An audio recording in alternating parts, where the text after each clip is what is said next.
Hi everyone, and welcome to RollBound 2. I am your DM, Chas, and I'm going to go down the list and have everyone introduce themselves, starting with Groove. Good tidings. I am Groove, and I am bound to the role of Jonathan Oneros Phage. Alrighty, Allie. Hello, I'm Allie, and I am bound to the role of Prince Xander. Alright, Minnow.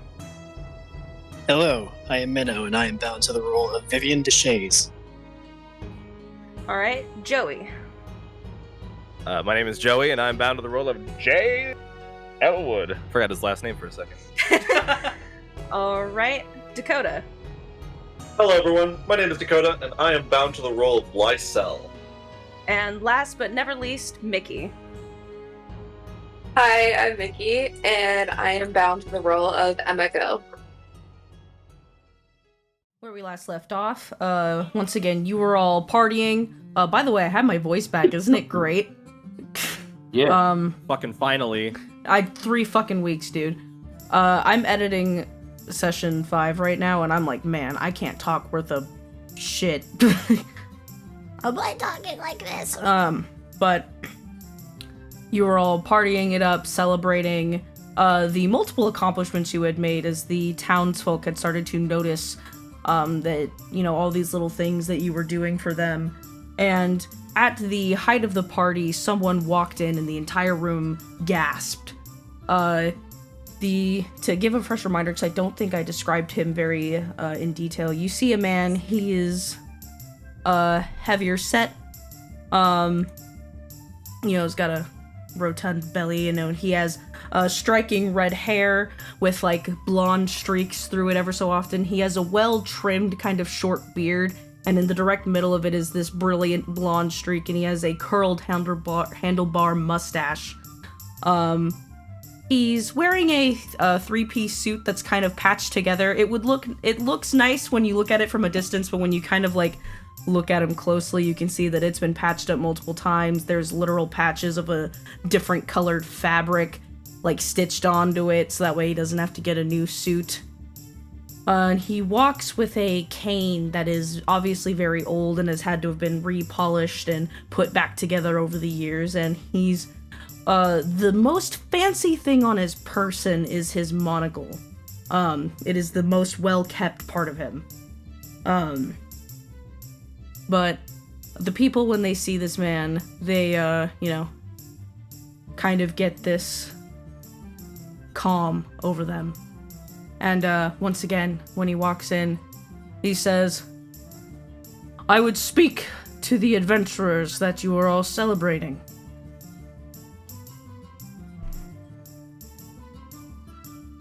Johnny will look over. Is Vivian aware of this?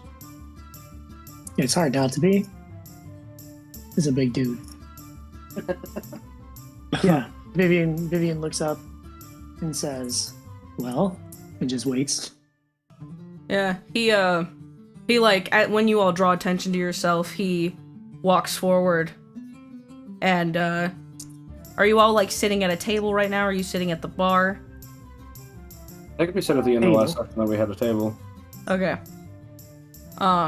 He looks at everyone else and goes, "Well, go on, continue. It's not that serious."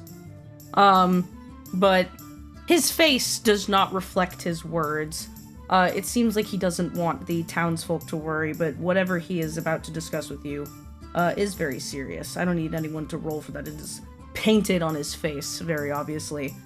He pulls up a chair, and he sits down and says, "I must apologize. I didn't mean to cause a scare.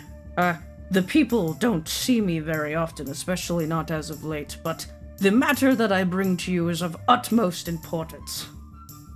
What is your name? "My name is Ezekiel Fleckhart." Mr. Fleckhart, what are you to these people? They all gasped when you walked in. "Oh, I get called many things. Their leader, their minor municipal, their mayor, whatever form of leadership they decide to designate me as. Dr. Niez attaches her office to my estate at the corner of town." I see. We have done some work around town. What is it that you require of us now? You have, and I must say, you have been doing an excellent job. Mapleview does not see many outsiders, and typically, when people pass through, they pay us no mind. They maybe buy some fruit and head on their merry way, usually to Skymount. I've been hearing about what you've been doing, and I must say I am once again very impressed and also very grateful. And that is why I have a request of you, if you would hear me out. Certainly. Let me get my notes.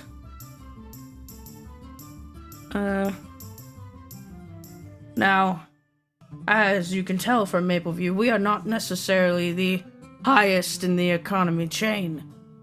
And I can give you the most that I can for doing this favor for me, but hopefully the favor isn't too tedious or intense. Excuse me. Bring some water. Yeah, you just gotta hold this voice for another 40 minutes. I'm sure it's fine. No, I can do it. I'm just like, when I go out of it to be like, 1 second, guys, I gotta look at my notes. It's really jarring. For my body. Okay. Who put your body in a jar? Me. Oh. So, my daughter, May, is an aspiring artist. I am her greatest supporter. She is an excellent painter. In fact, and he gestures to some of the paintings on the wall in the tavern, which are very nice. They're very beautiful landscape paintings, or some of them seem to be stills of, like, nights at the tavern. And they're beautiful. They're very well done. And he says, I am her greatest supporter, and thus, I want what's best for her at all times. My daughter... Where did we come into this? Well, my daughter has a cabin that I built for her somewhere out in the woods in a relatively safe area. It's by some water, has great scenery. Ever so often, Okay, great. How can we help? I'm sure it's a lovely cabin. What do you need from us? I'm getting to that. Slowly, Vivian downs the rest of her drink. What do you need from us? My daughter went on a retreat to this cabin a few weeks ago. Usually she's gone for that amount of time, about 2 or so weeks, and she hasn't returned home.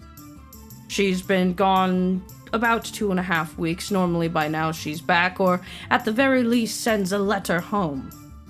So you need us to find and retrieve your daughter for you. Am I understanding this correctly? Yes, but he reaches into his coat pocket. Unfortunately, I know she's not there. And he takes out a envelope. That is like...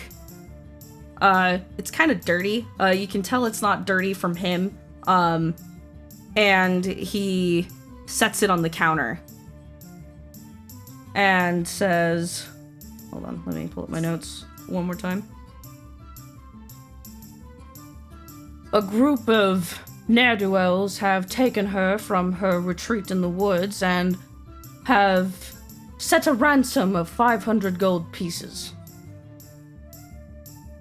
Or they'll kill her. Vivian marvels at the ability to bury the lead.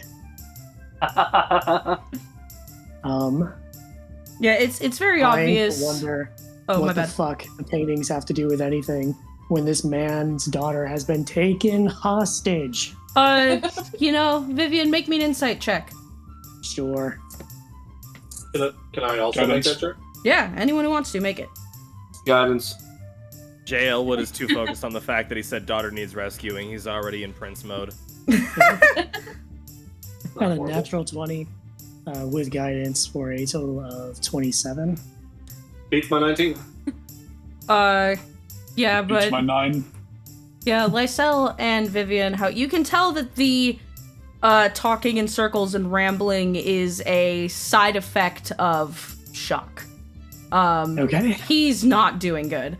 This guy has a lot of, like, things covering his face, He's old, so he's got, like, little wrinkles and stuff like that, so his eyes kind of look squinty, And he, you can't really see his lips because they're covered by his puffy handlebar mustache and all that. But, if you kind of, like, look at him and see that he's talking in circles, talking fondly of his daughter, that, like, it is very obvious that he is not good. Okay. And that this Mr. is Fleckhart. probably recent news. Understood. Mr. Fleckhart, we are not going to have this conversation in the middle of a tavern, and we are also not going to have it in your home. Please follow me upstairs. Yeah, he'll, nod, kind of, like, clear his throat, and he'll, grab the letter and pocket it again and stand up. Vivian will hold out her hand for the letter. Oh, yeah, he'll hand it. While Takes it and reads it. while we're walking away, I would like to cast Minor Illusion, and in the mayor's voice, just yell out a round of drinks on me. Yeah. The Wait, farmers... that's eating into our budget. No. The farmers all, like, cheer very loudly and go, Mr. Fleckhart! And they all start just losing their shit. And with the sudden uproar of chaos, we escape with nobody being any the wiser. Yeah, so we're gonna head upstairs. Vivian at this point is taking the role of the calming presence. She is less frustrated now. She asks him to sit down on the bed. Everyone else can traipse about the room as they wish. She reads through the letter. What does it say exactly? Basically, it says, Sir Ezekiel Fleckhart, we are the... Excuse me, I have to look again. We are the Claude Brigand, and we have May in our care, and, like, care is very sarcastic. We have May in our care. If you want to see your daughter alive again, you will deliver 500 gold pieces to her cabin in the woods within a 10-day of this date, and then it's today's date.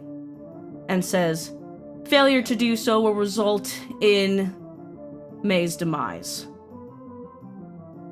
How long ago did you receive this, Mr. Fleckhart?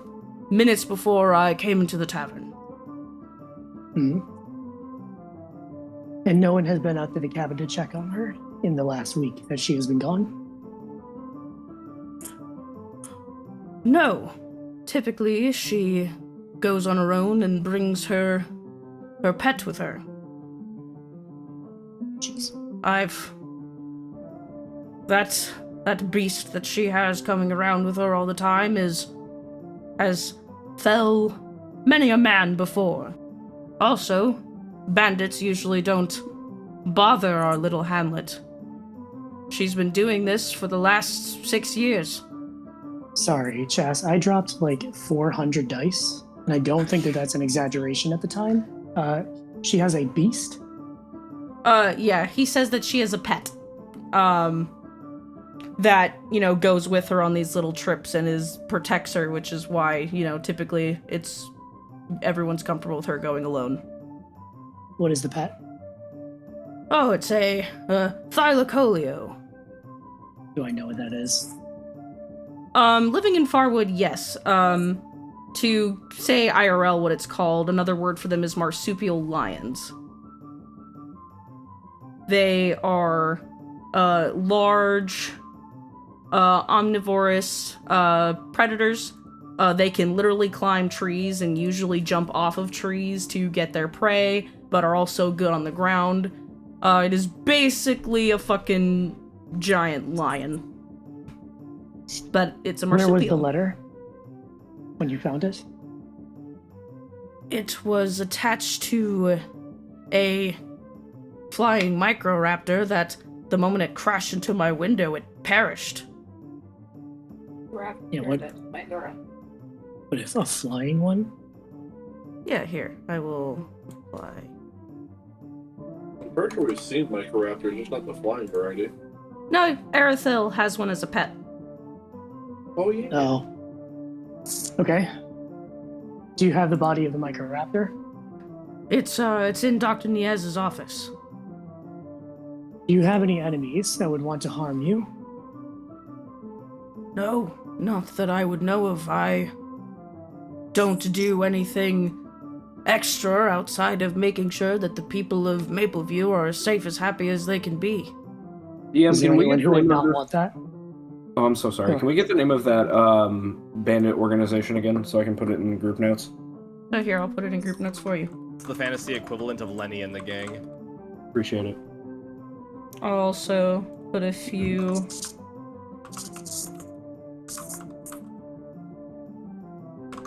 Thanks, boss.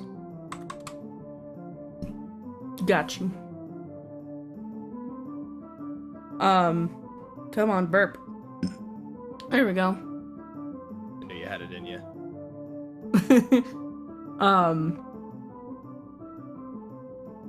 Vivian asked, is there, because he said he doesn't have any enemies, he's only concerned with the happiness of the town. Vivian asked, is there anyone that is opposed to the ongoing happiness of this town? Not anyone that's made such ideals public. We're a small community. We rarely interact with outsiders, not because we don't want them, but because they typically ignore us. We just do what we have to make a living, sometimes trade fruit with the city, and go about our lives. Who else lives with you? My 2 servants. They work for me. I hate calling them that. And sometimes Dr. Niez sleeps in her office or in the common area, but she has her own home, as I'm sure you know. And May when she's home. May lives with you normally. Yes. Has May recently been acting strange? Or anything unusual, anything new? New boyfriend, girlfriend, new desires, anything out of the ordinary? She's been Anything at all? She's been talking about wanting to move to Skymount, and I support her decision, but I just told her that it was a very expensive move, and that, excuse me, and that she might have to, sell some more paintings to traders for a little while before we can facilitate that idea. But I didn't think anything of it at the time. She didn't How seem long in a ago hurry. did she begin to express this desire to move to Skymount? About maybe a month ago, 2 months ago. She brought it up over tea most of the time, just saying that she wanted to expand her horizons as an artist and go live in the city to try to make a living. Mr. Fleckhart, I'm going to ask you some uncomfortable questions. I want you to answer as understand. honestly as possible, and if you do not, we will know. I understand. What is your relationship like with your daughter, May? Oh, we get along great ever since her mother died. I've had to make up for a lot in taking care of her. We are as close as we can be. Do you think that she would agree with that assessment? I do, genuinely. Insight check? Go ahead. I'll help. I would also like to take the insight check. Guidance on Viv. Am I getting help or am I... Yeah, I can help you. Okay. Thank you. That was a natural one. Oh, no. Makes it 11, which is Wow. 2 ones, which is twice 24. as good. Not that high. Okay, what did Lysel get? 24. 24? I got a 20. Okay. On a 20 and a 24, that succeeds. It seems like, as far as he's concerned, he's telling the truth. It seems that he is very surprised at the aspect of anything being out of the ordinary. How long ago did May's mother die? About 15 years ago now. How old was May at the time? She was about 7 years old. How did she die? Unfortunately, her mother fell to an illness. What was the illness? It was a particularly nasty, case of North Fever. It was during a very bitter winter that we had. Is being proficient in medicine, am I familiar with North Fever? Yeah, North Fever is basically just the commoner's term of, like, a bad flu in the winter. Got it. Like a bad, viral thing going around. Yeah, basically it's the sickness that everyone gets in the winter. Some people get just mild, some people it's potent enough to kill them. Especially in a small town like this where they don't have a local cleric that can just poke them on the nose and make them feel better. What are your servants' names? One of them's name is Tabitha, and the other one's name is Joffrey. Do you trust them? Absolutely. Do you trust them now that your daughter has been kidnapped and may die? Do you have the same level of trust in them? I have... Not asking what you want. I'm asking what you feel. I have right my... now, with that information, do you trust them? I have my wonders. They're the only those? people that are close to May. She doesn't have many friends in town. I try to, convince her to go out and make some friends with others her age, but she has no interest. She likes to stay inside and work on her art pieces or be away. And both of those people are at your estate right now? Yes. Okay. Vivian What thinks about- for a moment. And what Oh, go about the ahead. Cloud Brigand? Are they a known bandit group around here? New? I've heard of them in passing, but from my understanding, they usually operate near Fell's Grave, not all the way out here. Have any of us heard of them before? How many miles are we from Fell's Grave as well? To answer both questions, for anyone who wants to see if they can recall, make me a history check. You're about maybe a week's worth of travel. It's a little over 100 miles Oh, from Fell's it's actually Grave. pretty close to my hometown. Would you say I have advantage on this? Yes, you would. If I'm reading Yes. the map right? Yes, your town is actually like similar to how Mapleview is tangentially related to Skymount. Your town was tangentially related to Fell's Grave, so yes. Okay. 23 history check. Seems like a long fucking distance to kidnap one minor noble's daughter. Unless they're branching out or running away. Although, if you think about it, if this is a less trafficked town, it would make sense that there's, less people looking out for them. Easier target, so to speak. Does a 23 tell me anything? Yeah, the Claude Brigand is a group of bandits. They're not necessarily, they are fairly large. They are usually a bigger problem towards traders, people that travel along the roads. They also have been known to train animals, like, Dracorexes, raptors and stuff to attack people on the roads. Microraptors, to attack people so that they don't have to do it themselves, hence why they call themselves the Claude Brigand, because they have a lot of, animals that they train. But a big thing that they do is they like to hole up in old fortresses. Abandoned places, hole up, cause as much problems as they can until they are kicked out or find a more target-rich environment and then they move. This also keeps it to where it's hard to track them all the time. They are never really in the same place, but typically they hang around Fell's Grave. However, with the recent events in Farwood, there's a lot of unrest, there's a lot of things happening. It could be that they have taken this time to be on the move. Does Viv have an approximation of their numbers? Typically the group has never really exceeded over 50. And even then, that's a stretch. That's when they're at like, maximum capacity of assholes. Okay.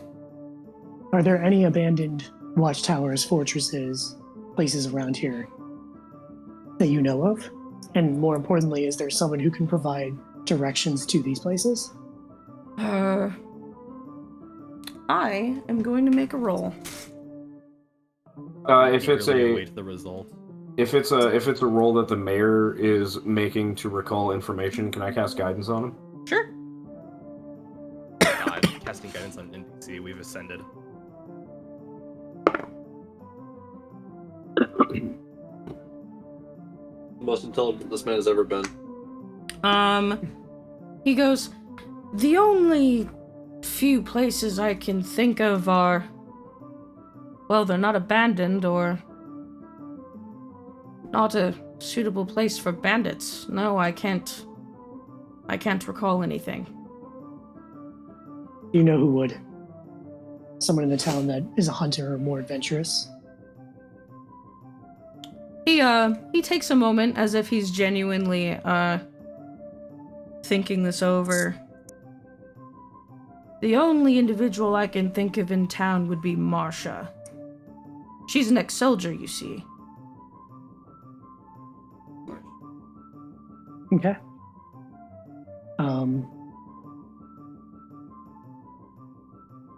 Vivian thinks for a moment about other questions she's gonna have. Has anyone new come into town apart from us that you know of? The last we heard, there was a woman that came through a few weeks ago and bought ink and left. That was all I've heard. Has there been anyone else that you were aware of? Ezekiel, looks down and he starts kind of, messing with his mustache as if it helps him think. And he says, I didn't meet this person myself, but May said that on her way back from another one of her trips, she helped an injured person on the side of the road. Was there anything in particular that stood out to her about this person? Or anything she told you? She told me that it looked like he had been punctured by an arrow, and that he wouldn't really let her inspect his wounds, so she did what she could with what he would allow her to deal with, and he gave her a necklace. There was nothing wrong with it. It wasn't enchanted or nothing like that. It was... We'll take a look at it. If you still have it. I do not. It's... Understood. If it was still something she had, it would be in her cabin. But she never wore it on her person. She just kept it as a good luck token. She strung it to a bag, wrapped it around the arm strap of it. It was a bit too small for her, you see. Did anyone else see this trinket? Our maid and butler would have. Those are the only ones who would have seen her belongings on her person.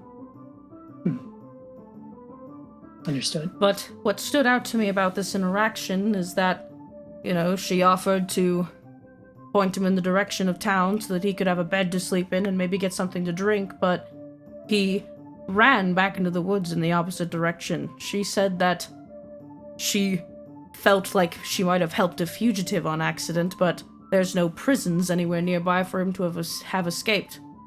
It would have made no sense, especially if he was recently injured. Do you know where this transpired? It would have been on the road to the... Let me remember my directions.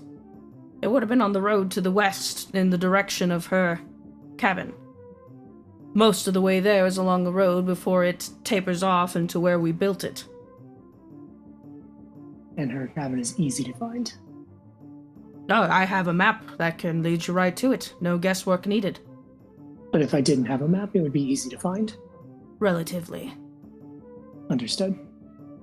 It is a little tucked away and in the middle of nowhere, but if someone tells you where it is, even without a map, you can very easily find it by guidelines of how far you walk one way and how far you walk another.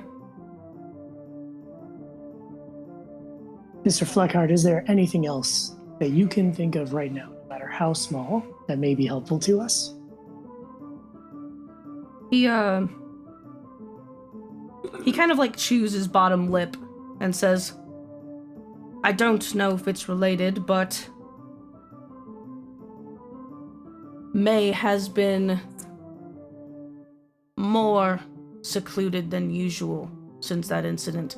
I never thought that they were related. I just thought that maybe it spooked her a little because she felt really guilty about the idea of accidentally helping a fugitive, but we reassured her that that wasn't the case, and we thought she'd moved on, but she did seem a little more nervous after that encounter. But she's not a very social girl, so I thought it was a byproduct of the social anxiety that she would have encountered, but not long after, she decided that she wanted to go on another trip. Is that unusual for her to go on another trip that soon? Not completely, but it is rare. She usually goes if she has a lot on her mind, and since I want to support her, I thought the reason she wanted to go on another trip was because she's thinking about doing this big move, moving away from where she was raised. Mr. Fleckhart, there are 4 things that need to happen tonight. First thing we have to do is we have to speak with your maid and butler. They are not to leave the town, they are not to leave your premises until we are done with them. The second thing we are going to have to do is I will need to contact Erithel. I have questions about her raptor, but that can wait for now. The third thing that you will have to do is inform the townspeople that the Claude Brigand are nearby and that no one is to go out alone or far from the village, as they tend to stick around and, like a parasite, devour everything that they can until they are forced to leave, either because someone forces them out or because there is nothing left to take. I hope that I have impressed the seriousness of this situation on you, and you do not try and talk to me about any sort of nonsense related to causing a panic. This is worth panicking over. And fourth and finally, we do need to discuss payment, as I am loath to say, it is not cheap to continue doing what we are doing. Absolutely. No, this is definitely something that people should know, but I mean no offense. My daughter is my utmost priority because she's alone. The people have each and other. right now, your daughter is becoming our priority, which means that if anyone else in this town is taken because you did not act fast enough, I will hold you personally responsible. And the responsibility will be mine to bear. Then you had better act very quickly. Yeah. How much are you paying us for this? I have this written down. Excuse me.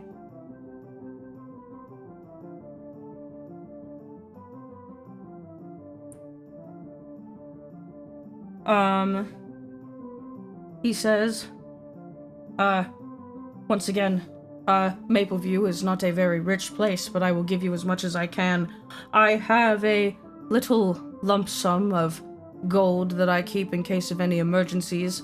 For instance, it was what I was going to use to transport Mr. Hearst, but since he didn't need travel, I can give you, it doesn't sound like a lot, and again, I apologize, 50 gold pieces out of that lump sum, and then also, if you buy anything from anyone in town, I can guarantee that you pay half of what their proposed prices are, and the inn rooms that you are staying in, you will not need to pay for them anymore for as long as you're here. Mr. Fleckhart? Yes. I was not being coy, I suppose is the best word for it, or flippant, when I said that it is very expensive to do what we do. I am also not being flippant or coy when I tell you that we are worth the money. Therefore, what else are you able to offer us? He thinks a moment and says, are you, genuine question, are you able to get around easy? Do you have steeds? You're adventurers after all. Is that something you are able to provide? Yes. I wouldn't. We will require those in advance. I don't have enough to give every member of your party one, but I can give you 2 of the town's strongest, most capable Parasaurolophus. They're beasts of burden, after all, so they can carry more than one individual, if need be. Do they pull a cart? Oh yes, one can pull a cart. 2 won't even fit in front of the damn thing. Plus, it's a big cart. So, out of character. 50 GP is not a lot. I understand it's probably all this guy literally has. He can give us some things in town, but I also feel like we are rapidly outgrowing this town. And that in a few sessions, we are going to be moving on. I mean, horses are typically like 50 GP each. Gold each. So, like, 2 dinosaurs, you know. That's not bad, but... Yeah, parasaurs, if they were like a D&G thing, would be 100 gold pieces a piece because they're bigger. I'm trying to find a way or an avenue to ask about like what connections he has in the city, and can he open doors for us outside of Mapleview? I think I have an idea there, if you'll indulge me. 100%, take it away.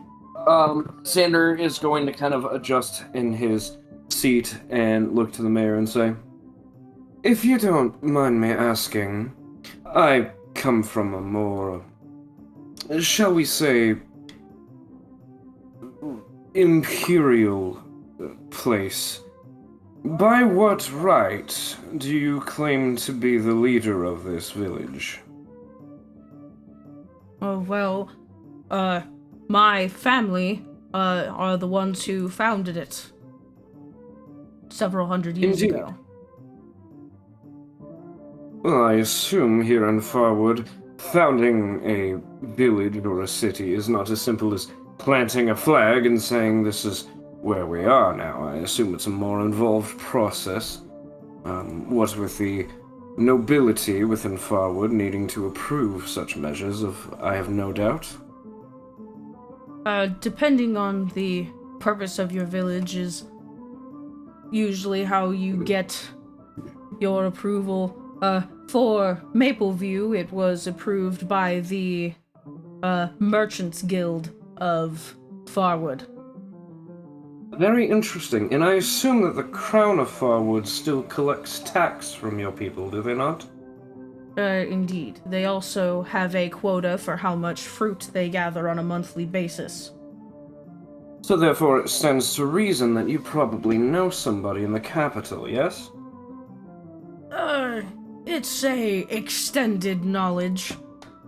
I have someone from the city, I don't want to say an ambassador, but someone, of a decent standing in government who reaches out to me for important matters regarding taxes and trade and, things like that.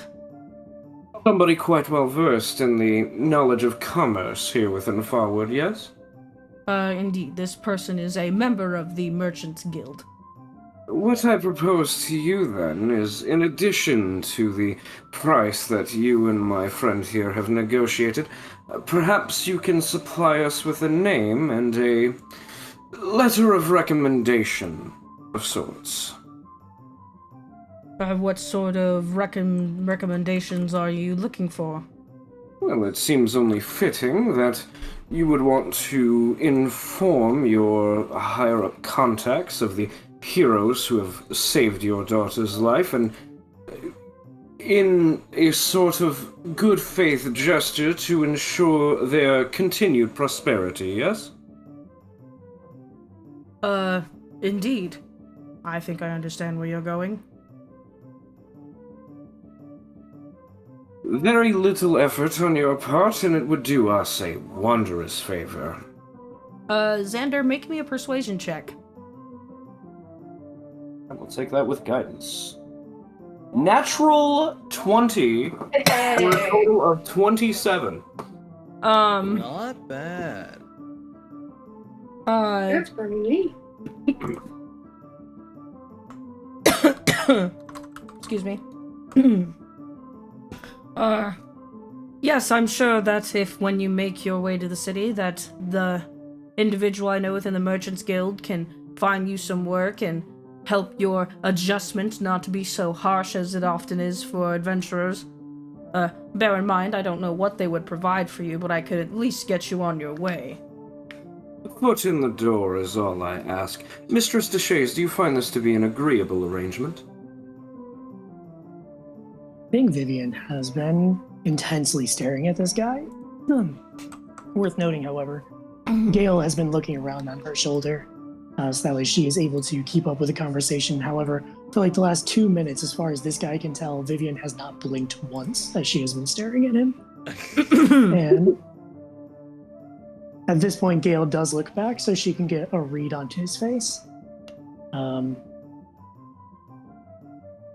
Yeah, I think she trusts him enough. Yeah, fuck it. One last time. Mr. Fleckhart, you're not keeping anything from me, are you? Absolutely not. My daughter. Natural 20 again for 27 insight. Yeah, it definitely seems like, the only reason he hesitates is because, he understands that he needs to pay adventurers to help him get what he wants. However, he kind of, the most important thing to him right now is that his baby is missing and someone wants to kill her. Sure. I will clarify. When Vivian asked, you're not keeping anything from me, are you? This isn't a situation where we're going to track some things down and learn, he fucking killed a guy in Reno 20 years ago. Yeah, no. Someone's after him. No, this... She is asking, is there anything that you do not want... she'll even say it. Is there anything that you do not want to leave this room that I need to know to save your daughter? No, not at all. And do I believe him? Yeah, so Vivian, you look at this man, and you can tell that this is just an unfortunate person who has been put in an impossible situation, and if you weren't here, it would be guaranteed that his daughter is going to die. Sure. And he knows that. And you can tell that he's trying to think of what he can offer you without damning his city to bankruptcy. At the same time. This man does not have 500 gold. He doesn't. He doesn't have anywhere near it. He could collect every animal, every ounce of fruit in this town, and it would not equal up to 500 gold pieces. Or if it sells did... the nails out of his walls. Or if it did, he would then be left with nothing. His daughter would be brought home to a ruined town. Destitute. If at all. If at all. And also, he has this feeling that even if he did have the 500 gold... You can see that there is this hopelessness that even if he did have it, that he probably still wouldn't get her back. Understood. Okay. She is going to look down. And she's going to say, well, Mr. Fleckhart, we are all very tired. We've had a very long day. We had to kill a demon that I know you didn't know about. We'll talk about it later. You can mention it in your letter. However, I'm sorry to say that the day has not ended for us just yet. And we need to move as quickly as possible. Coming from a noble lineage himself, Xander, looking at this man, this mayor, is it believable that he might have 500 gold? No. Basically what I'm trying to ask is because obviously these bandits are as new to this area as Xander is, if not more so, right? So, obviously they didn't just pull 500 gold well, they might have, but I don't think they pulled 500 gold right out of their ass. Is it possible that they believe that he would have that much money? And if so, could we maybe exploit that lack of knowledge? It does... With the way he carries himself, again, you didn't notice all the tatters in his suit and the wear and tear of his belongings until you, looked at him up close, right? He is very well kept.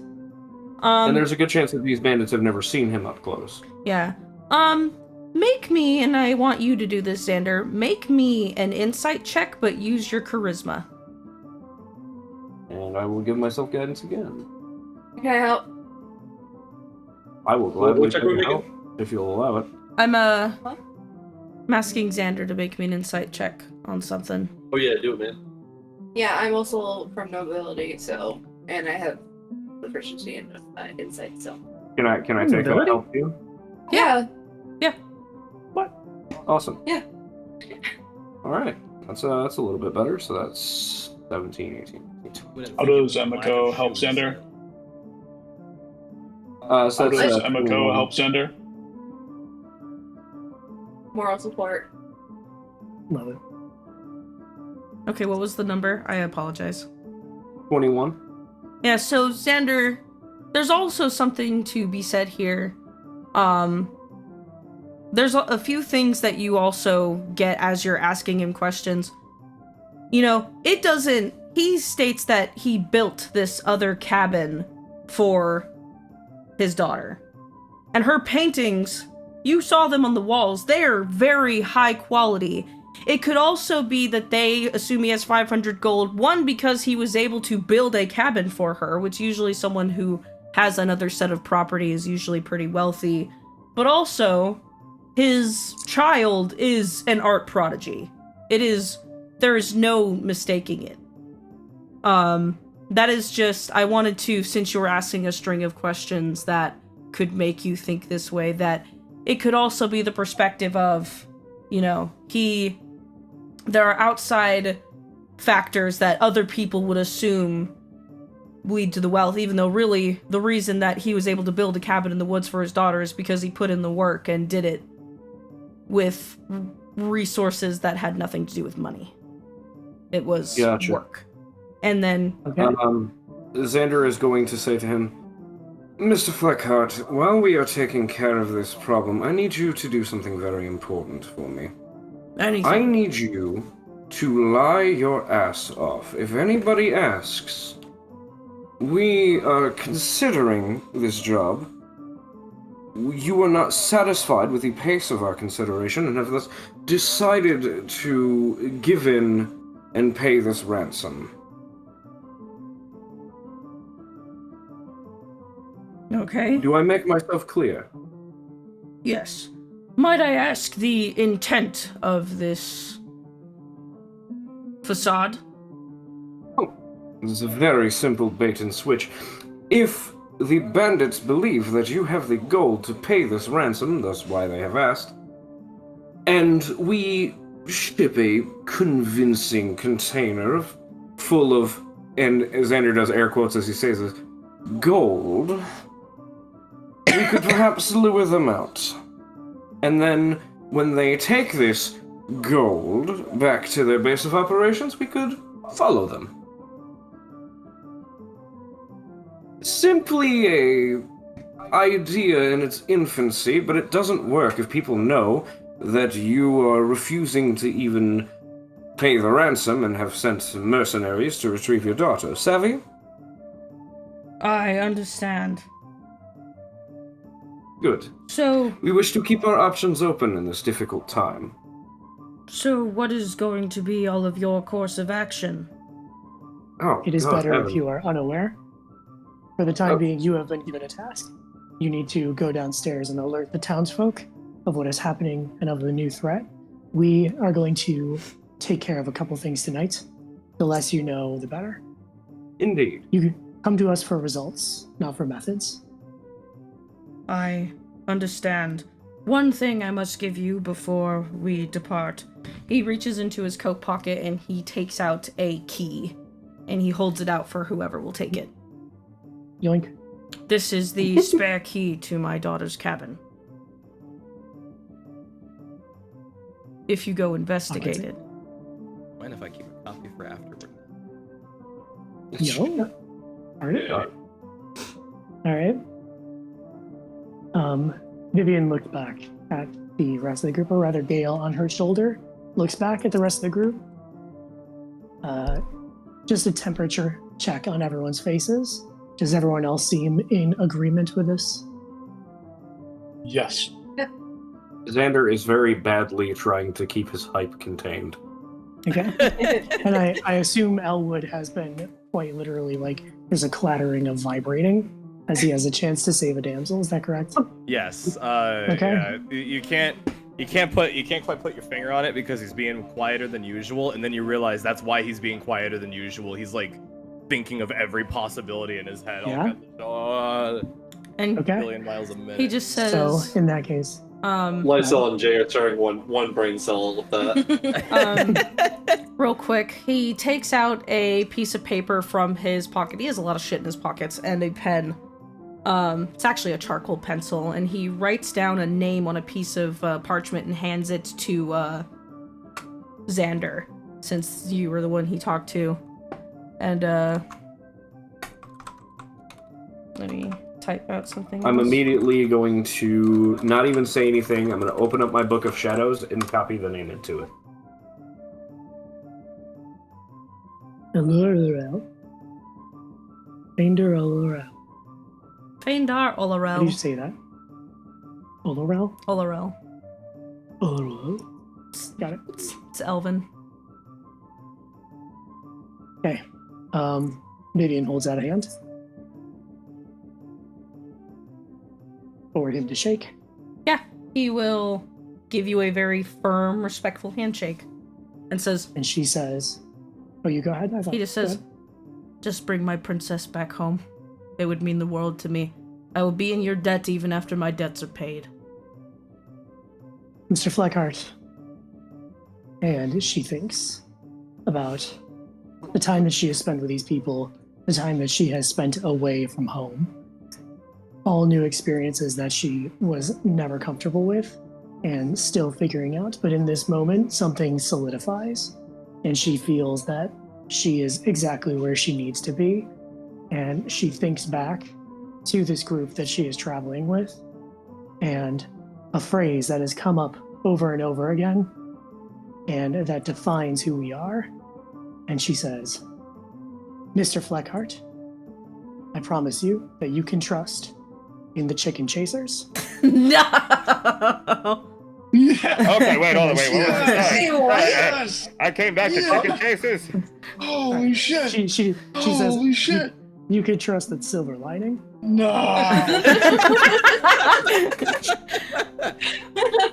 That's what I thought. I think Lysol's gonna like lean over to Jay and say, when have we ever heard the chicken chasers? I don't know. All I heard was that we're saving a princess, which is basically my life's goal, is to do that as many times as possible. So I've kind of been focused on that. Johnny the entire falls time. unconscious with disappointment. I She mean, lets it happen. Family when's Guy the last death time pose. you've even seen a chicken? Vivian turns around, says, "All right, everyone focus. Johnny, I know you can hear me. So Yeah, We're going and to need to split up. Ezekiel goes downstairs to start giving a speech to his people. good. We're going to need to split up. Some of us are going to have to go into the manor. We don't have a lot of time to waste. I'm going to go to the manor and I'm going to collect the bird. I'm then going to find Arethel. Lysol, I want you to come with me. Once we have found Arethel, because she has one of these pets, what I want to do is find out how far one could reasonably fly if given directions. And then I want to try and find the place where the injured person was seen by May, and then try and figure out if that is a radius that we could start looking into the crumbled, broken fortresses. Other people, I want you to go into the mansion. I want you to interrogate these two people, the maid and the butler. I also want you to tear her room apart, see if there's anything new, anything else strange going on. Does anybody else have any ideas? We're also going, I look over to Lysel, we're also going to pick up Marcia and see if she has any ideas for us tonight. I have a very quick question. Did the mayor actually say whether or not the Microraptor that delivered the message to him was dead? Because if it's He not, did. we can communicate with it. He did. He said it hit the window and died. I had the same thought. Shit. If only I could That's why speak we with need it. Arethel. Yes, normally something that has micro in the name is not a problem for me, but it is when it becomes micro and dead. So, Okay. Well, then we shan't dally. And Xander will stand up and say, "Come, Emiko, let us interrogate a butler." Mr. Ophage, would you like to go and snoop around her belongings to see if there's any memories you can find? Or would you Gladly. prefer to come with me? Good, that's what I thought. Read you like a fucking book. Jay, it is going to be an uneven team, but I think you should also go to the mansion. I think you're very charismatic, and You would do also well look fucking terrifying and will reduce their chance of lying to us. I can do This the is true. thing with the red eyes if you want me to. there. Do it right now. I love please. seeing it. Okay. You Wow. see his eyes glow red under the helmet. That's incredible. All right. Lysel, are you good with this plan? Yeah, I was hoping your dad's going to come with you to the mansion. I do like seeing the birds. Microraptor. We're going to head out. I think step one is we are all going to be going to the mansion because that's where the dead bird is, among other things. On our way down, can we ask? Vivian just like stands up on a table in the middle of Ezekiel's speech and just says, "Marsha." You see someone lift their head from a table and go, "What?" Come with me. Ah, fuck. Okay, hold on, folks. Yeah. We're taking Marsha with us. Yeah, you see a woman, like, walk up. She's, like... She looks like she's in her, like, mid-40s. She's a half-orc woman. She's, like, got, like, long brown hair that's in a braid that is, like, not done very well. And she's wearing, like, they almost look like blacksmith's clothes, but you can tell it's, like, she's wearing them because they fit her good. Sure. As we walk and talk, I will explain to her what is going on as we go to the mansion. Holy shit. Alright. Indeed. Just because I believe it'll be shorter, we'll actually do the conversation with Marsha first. But once again, a woman in her like mid-40s, she stands at like almost 7 feet tall, but looks very, calm. Yeah. And then when you explain the situation to her, she goes, "Well, shit. If I could think of someone who definitely didn't deserve to go through that, it would definitely be May. Haven't talked to her much, but she's a sweet kid. Taught her how to throw a punch a few years ago." Did she need to be taught how to throw a punch, or is that just something you do? Nah, it's just really fun to watch people be bad at punching until they're good at it. You would So make a no one terrific was- teacher. No one was harassing her that you had to teach her how to throw punches? No, but, you can never count on that. Sure. It is always good to know how to smack someone who needs smacking. Also, Oh. she just really looked sometimes like she needs it, so I thought I'd teach her. What do you mean by that? May is very easily stressed out. People, they see her as the mayor's daughter, so they always want to impress her, always want to, get on her good side, and sometimes getting on her good side is just leaving her the hell alone. And teaching her how to punch. Yeah! I understand completely. Great. We still need her for a bit, because effectively we need to narrow down an area where things could be. And to do that, I need Arethil, and I need to find the location where May ran into that person, Yeah. and he ran into the woods. Do you ask her... So she's going to be tagging along for a bit. Yeah, do you ask her, in your explanation of things, where some fortresses might be?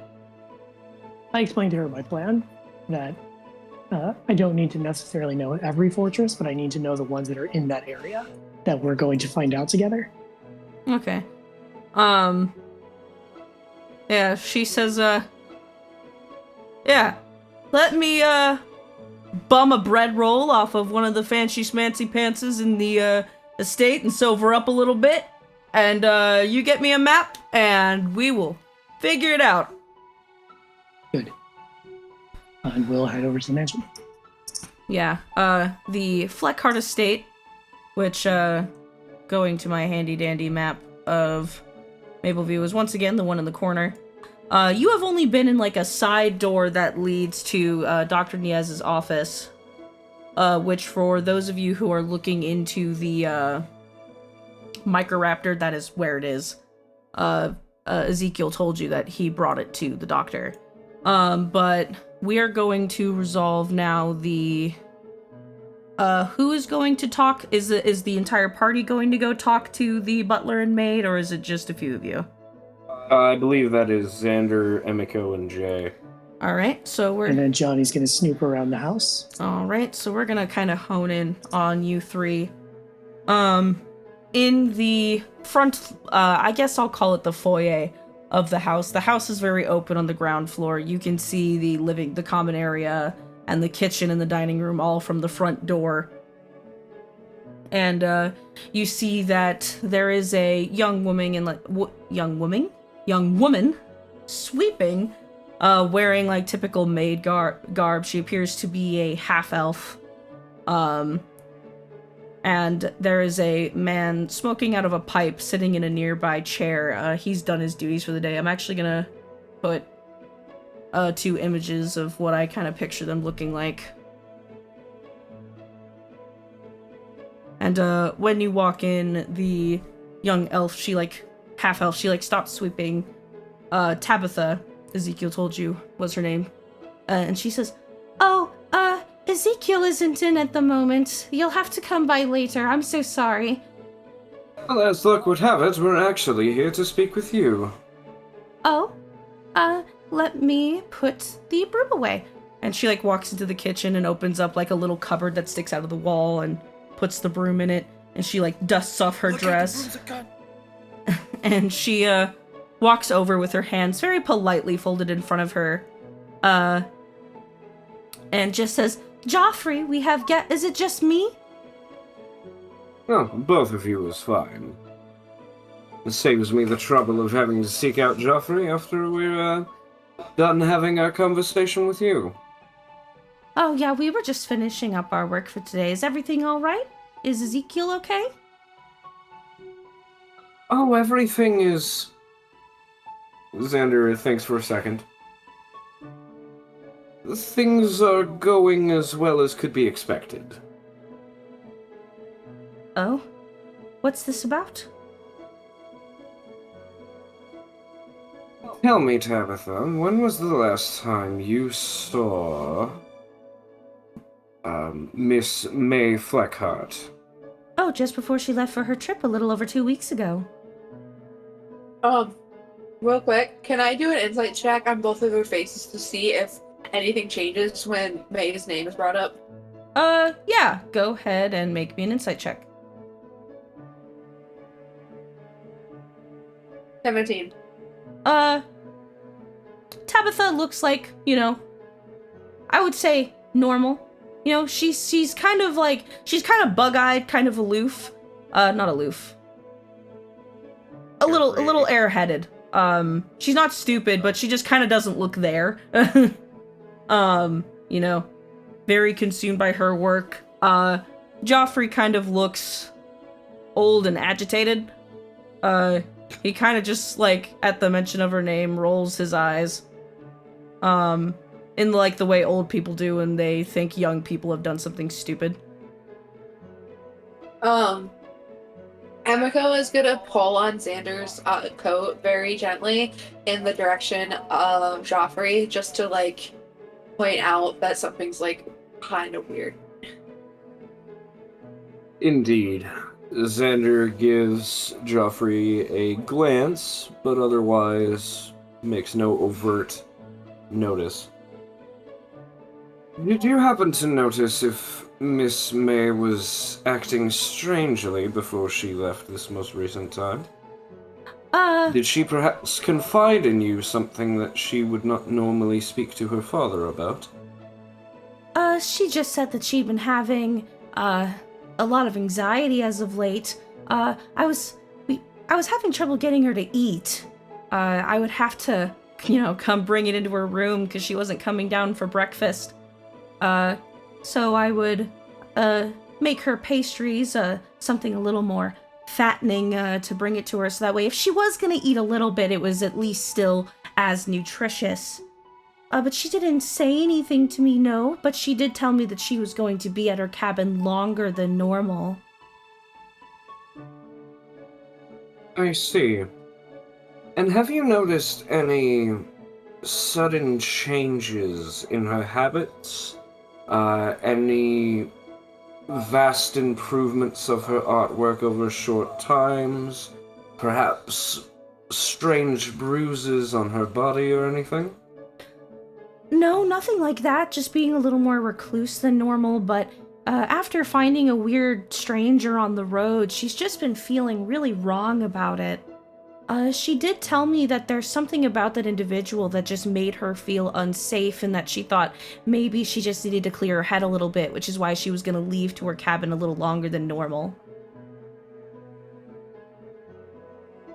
I see. Did she seem scared to leave her bedroom? I wouldn't say scared. I would just say the idea of leaving the house made her a little uncomfortable for a few days, but she usually went outside anyway. Cleo needs to be walked fairly often, and she doesn't like me or Joffrey, so May has to do it. I don't want to get eaten.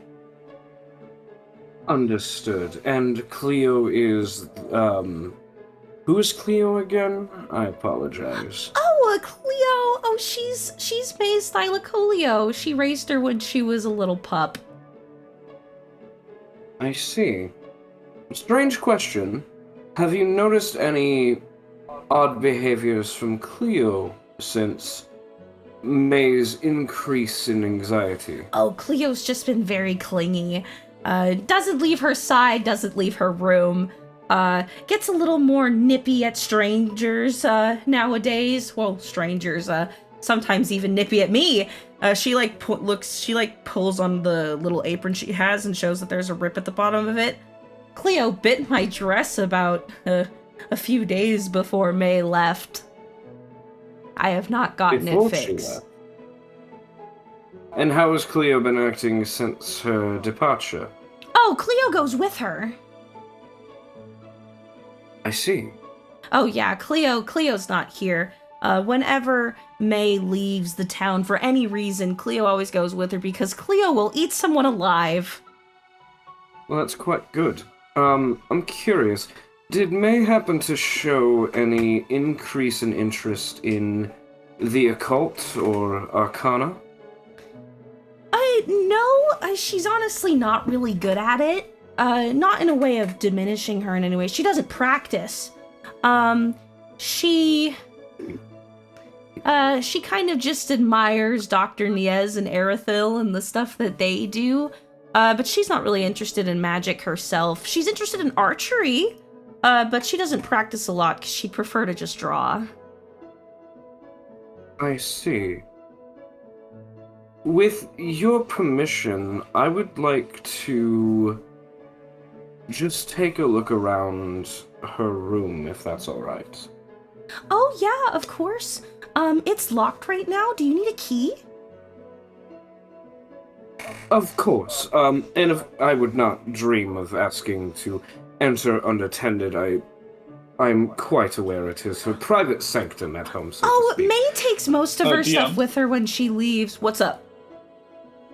While this conversation is occurring, Johnny would have been slinking over to her room. Yeah.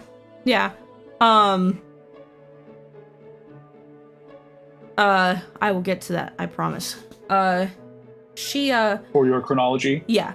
She reaches into her front pocket and takes out a key and hands it to Xander and says, yeah, she just locks her door before she leaves. But she gives me a key so I can go in there and dust it and stuff like that. But she takes most of her belongings whenever she leaves to her cabin, so there won't be too much in there. I mean, it's still in there and lived in, of course, but, you know, she takes, like, most of her clothes and all of her painting supplies and all that stuff. Understood. Does it seem like that Tabitha knows that May is gone?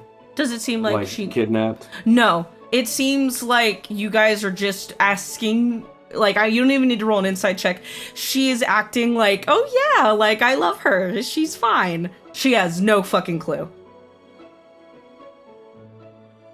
And, of course, I'm sure you've been informed of her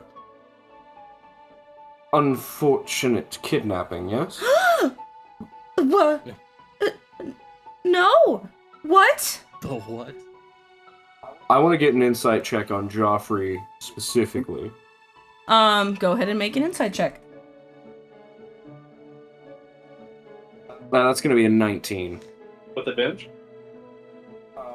With advantage, No, because the other one was a natural one, but I appreciate it. Yeah, Joffrey, he definitely seems like it does look like this took, like, he was taken aback a little bit. Like, before he was kind of like, oh, fucking whatever, kids. But, like, when you say that, he, like, you see him, like, kind of, like, inhale a little too hard on his pipe, and he, like, takes it out and, like, wipes the extra spit off of it and puts it out and puts it away and kind of, like, invests himself in the conversation. He definitely seems surprised. Okay, so as far as Xander is aware, neither of these individuals had the prior knowledge that May had been kidnapped. No. You kind of get the inference that Joffrey is just old and jaded and, you know, just views, May as one of them damn kids. But hearing that she's been kidnapped, I wouldn't say he softens up or anything and goes like, oh no, but like, he's like, damn, what the fuck? I'm sorry for you to have found out this way. I'd assumed as her caretakers, so to speak, that you would have already been informed. No! I suppose it is a recent development, however. Ezekiel ran out of the house so fast, I thought he just wanted to go participate in the party at Gatherer's Corner. Oh god! Oh, Joffrey, what are we gonna do? Oh no! And she, like, hides her face in her hands. Like, she looks so much more stressed very suddenly. Like, she goes from being kind of quirky and maybe a little weird to, like, she is upset. Xander is going to step forward and place both hands on her shoulders and in kind of a commanding way get her attention. Listen to me. We do not know the circumstances in which May is being kept right now, so time is of the essence. I need you to accompany my companions here, Emiko and Sir Elwood, Okay. to May's room. Okay.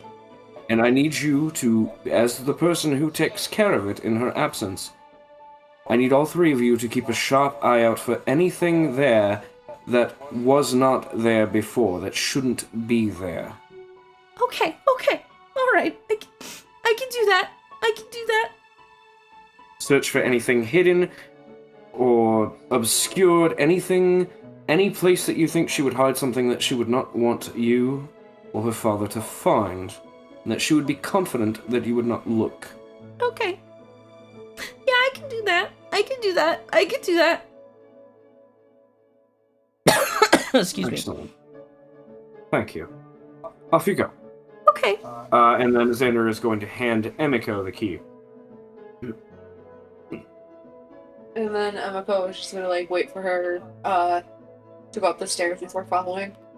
And then Xander. Keeping Blank down with Xander. Yeah, Xander, are you then going to talk to Joffrey while the others go away? Yeah. Basically, the conversation that I have with Joffrey is not as important as far as what words are being spoken, as Xander trying to get a read on him, what kind of person he is, or if he is hiding anything. Make me another insight check. It's not quite as good, 14. And then are you trying to, like, make him maybe, like, I don't want to say scared, but are you trying to, like, make him feel, like, pressure in any way? I am giving him the vibe that I am an adventurer who is in a position to affect his livelihood if he fucks around. Does that make sense? Yeah, also on top Like, of that insight check... I don't want him to be able to hold anything back. Yeah, right? I would like you to also make me an intimidation check with advantage. Okay, with advantage... Oh, that is very good. That's a 26. Okay, and what was your insight check?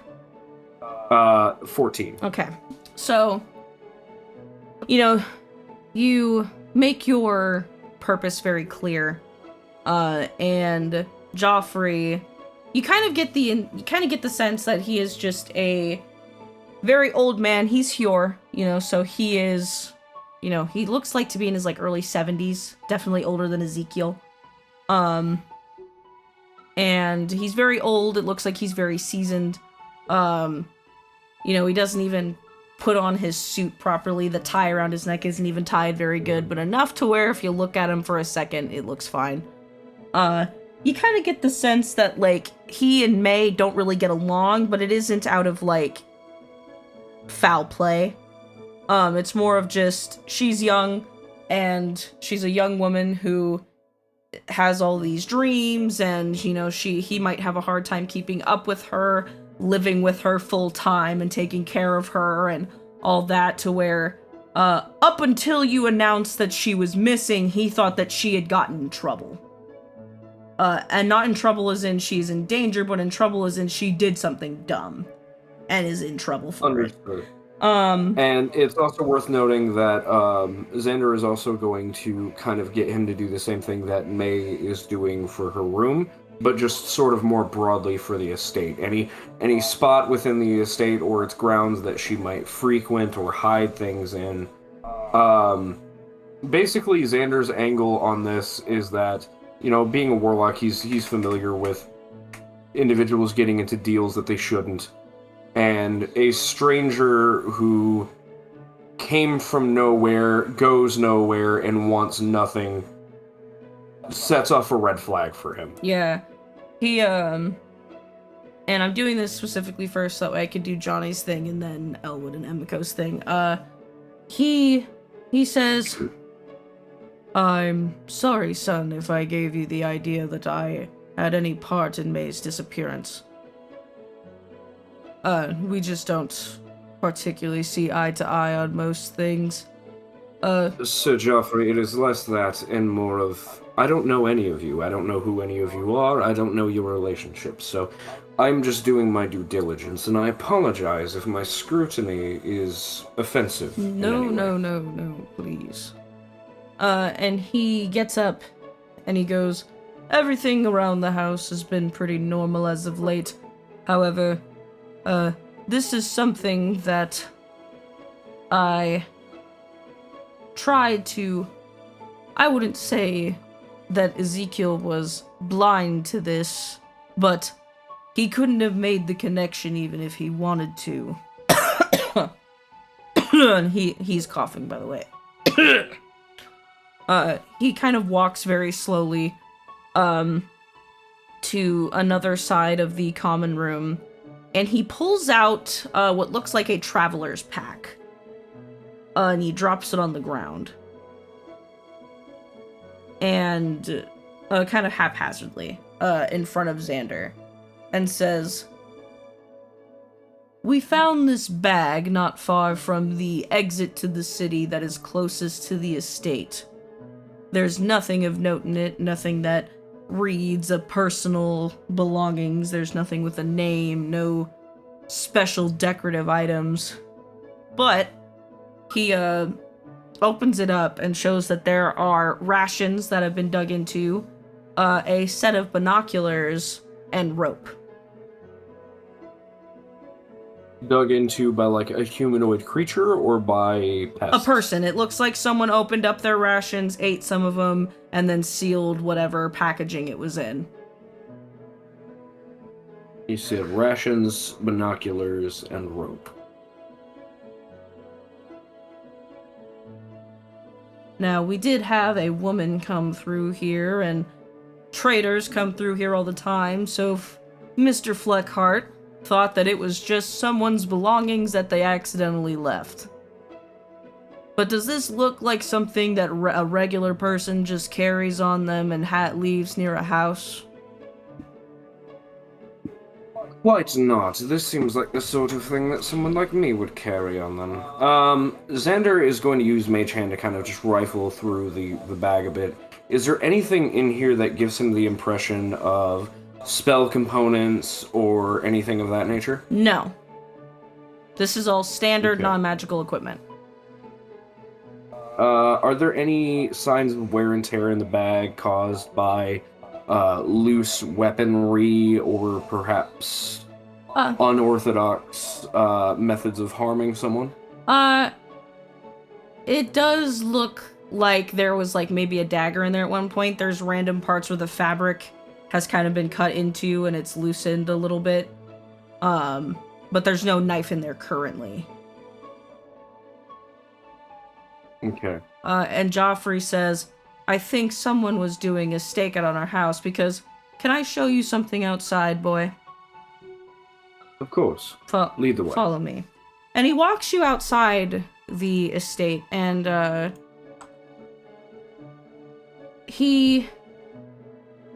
you still in Tabletop Alley?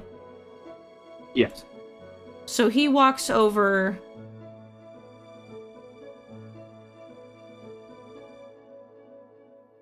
And he walks over to this tree. And I know on the map it's kind of hard to see, but this is a very tall tree. A very strong-looking tree.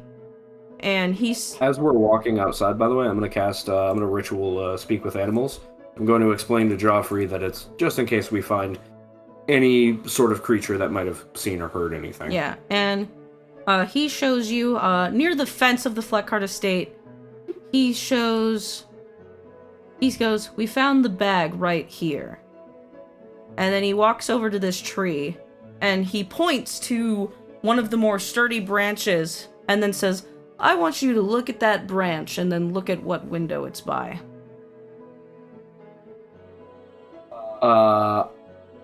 I, as a player, assume that the branch is next to May's window. Yeah, because you actually see the silhouette of Johnny walking around the room. I'm going to stand in such a way where, in order to talk to me, Joffrey would need to look away from the window. Does the branch have excessive wear on it?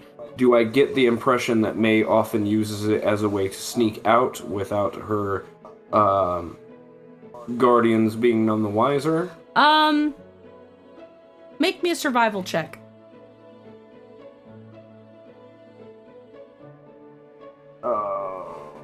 That's bad. That's a 4. You can't really tell, but it definitely lines up with the window pretty well. You couldn't walk on the branch from the window, but you can see into the window from the branch. How close is the end of the branch to the window? It is about 10 feet away. That's pretty reasonable. Yeah, but, you know, as branches thin out, the further out they go, so jumping to the edge of the branch would be particularly dangerous for someone who is not, you know, a bit more athletic than the average person. Xander's actually going to ask about that. Is May the athletic sort, by chance? No. She practices archery every now and then, but she's very skinny, very, she doesn't, you know, she walks. That is about the extent of her exercise, other than every now and then doing archery. But no, she's not athletic in the least. I suspected as much. No.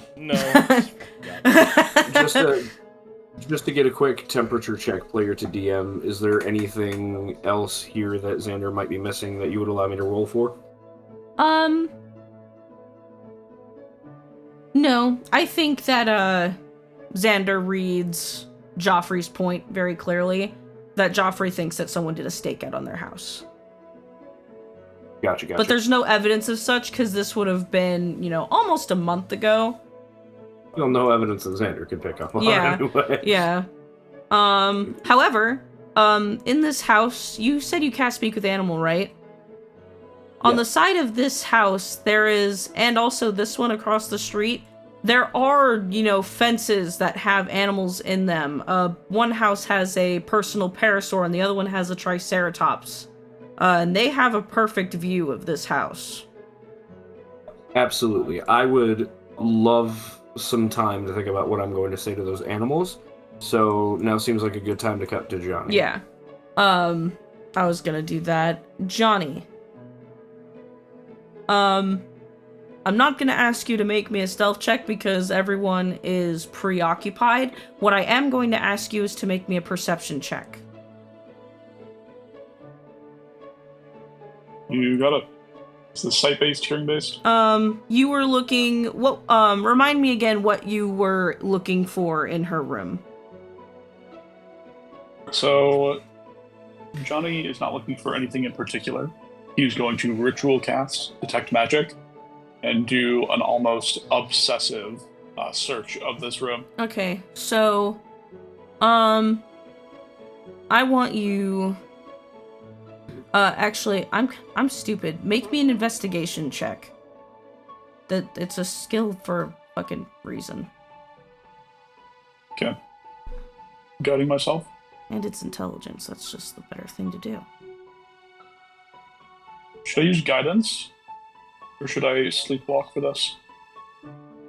Well, if Oh, you here. use guidance or sleepwalk, then you won't have detect magic. So True. Okay. We'll sleepwalk first, and then do the detect magic check after. Alright. So yeah. Sleepwalking, that is going to be a 16 investigation. Yeah, so you walk into May's room, and it is a, it's a very quaint room, it's very organized, it's kind of minimalist, she doesn't have a lot of stuff.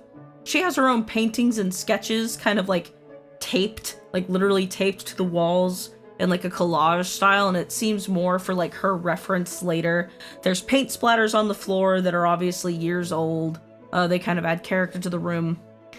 And you notice a few things. For one, you find that there are things missing that you know belong in a bedroom that really shouldn't be missing, especially if you're someone that goes out of town often. She has personal effects from her desk taken off. She also has, you can tell that there were some pieces of paper ripped off the walls because of like how they're all taped up. You notice that there were some where it was like obvious that she ripped them off, and then some of the paper stuck to the tape, just torn off in some parts. You also notice that, there is a few empty boxes halfway pulled out from under the bed. Like storage bins for keeping things for longer periods of time. They are open and are like lightly pulled out from under her bed. Collections of things that have been emptied out.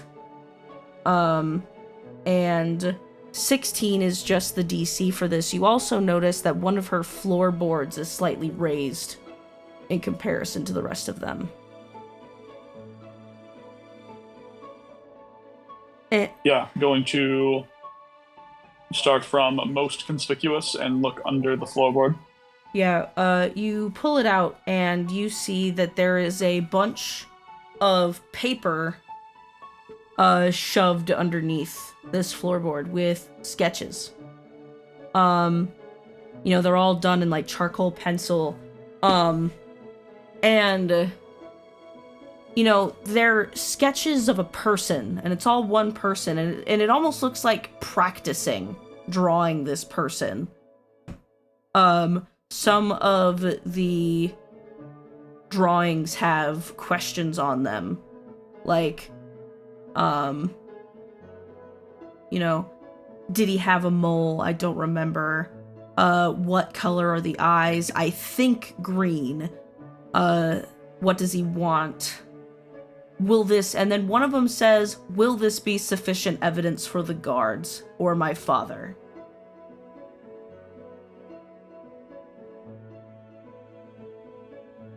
Okay, so it seems like she's trying to draw the person who committed some crime against them.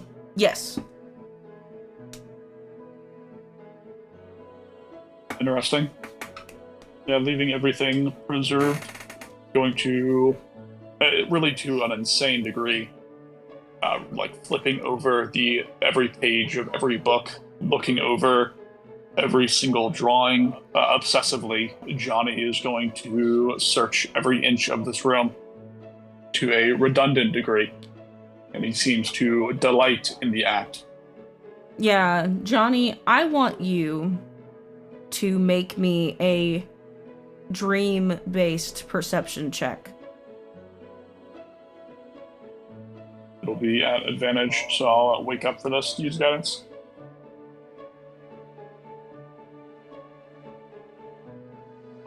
So 12. Advantage. Oh no! Something you've noticed in the last, week or so of your newfound existence is, you can smell when someone is dreaming, and you can feed on these dreams. But something you've noticed that you can do is you can also smell the remnants of dreams.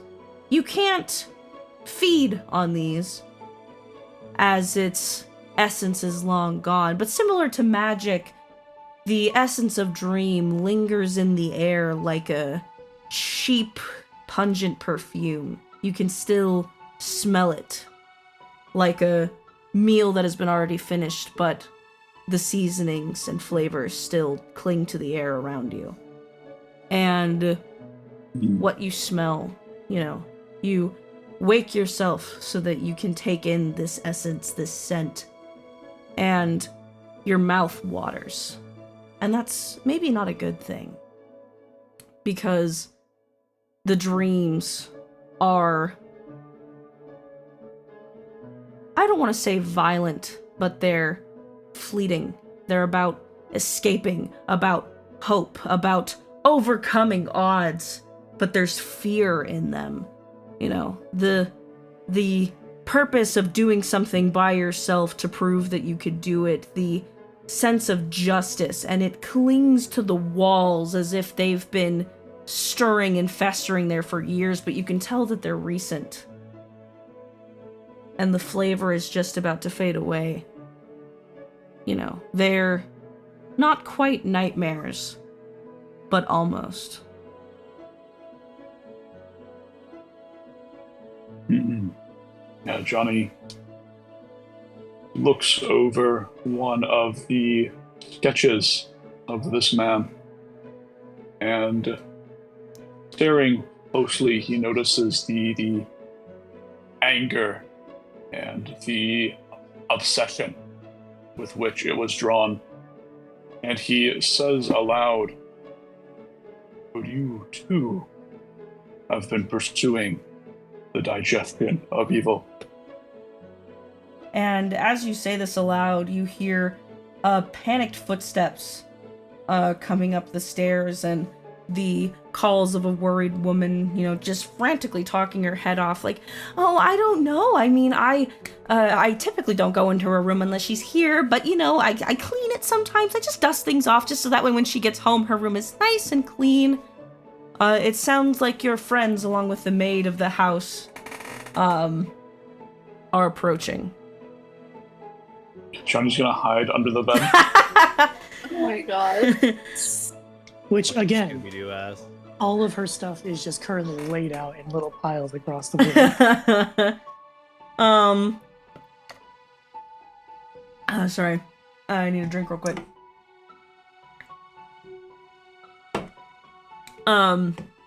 Yeah, so, honing in to Emiko and Jay, you're walking with Tabitha, who is freaking the fuck out. She's been talking your ear off, leading you upstairs, and, since she gave her key to you, Emiko, she, stands by the door, which the door, by the way, on the outside, is heavily painted. May has made it into a mural. And she goes, "Here it is, you literally can't miss it." She's so talented. Oh, I miss her so much. Oh.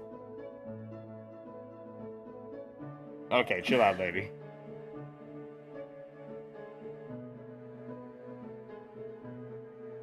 Yeah, and when you walk into the room, she sees everything laid out and goes, "Oh, I knew I should have come in here earlier. This room is a mess. A mess, I say, a mess. Oh, it was the signs. How did we miss this?" Is it obvious? Like, how big is the bed? Is it obvious that there's fucking someone that's 7 foot fucking tall? It is. It is to y'all. It is not obvious to the woman in utter duress.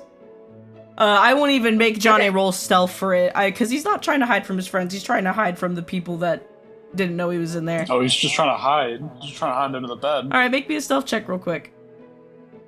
Maybe it won't be obvious. Oh, you motherfucker.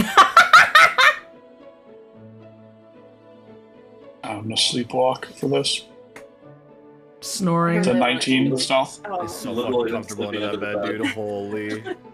Yeah. He's like clinging to the top of to the bottom of the bed frame, so you can't just look under it and see him.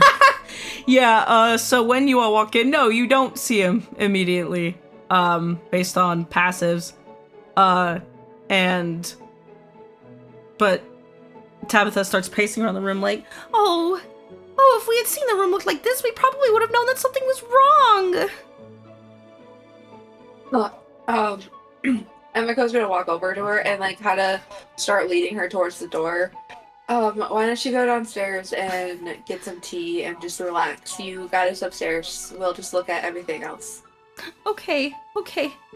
Do you want some tea? Do you both want some tea? I can make you some tea. Sure, sounds great. Okay.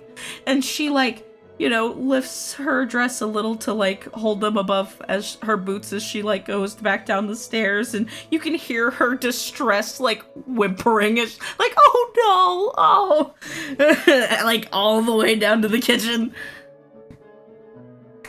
Lady needs to take a breath.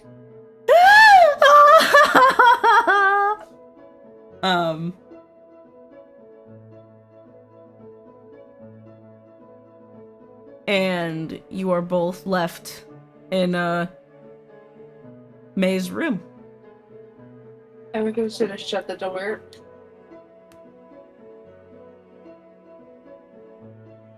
Yeah, you both knew that Johnny was going to come in here, but you don't see him. But you can get the inference that that is why the room is a mess.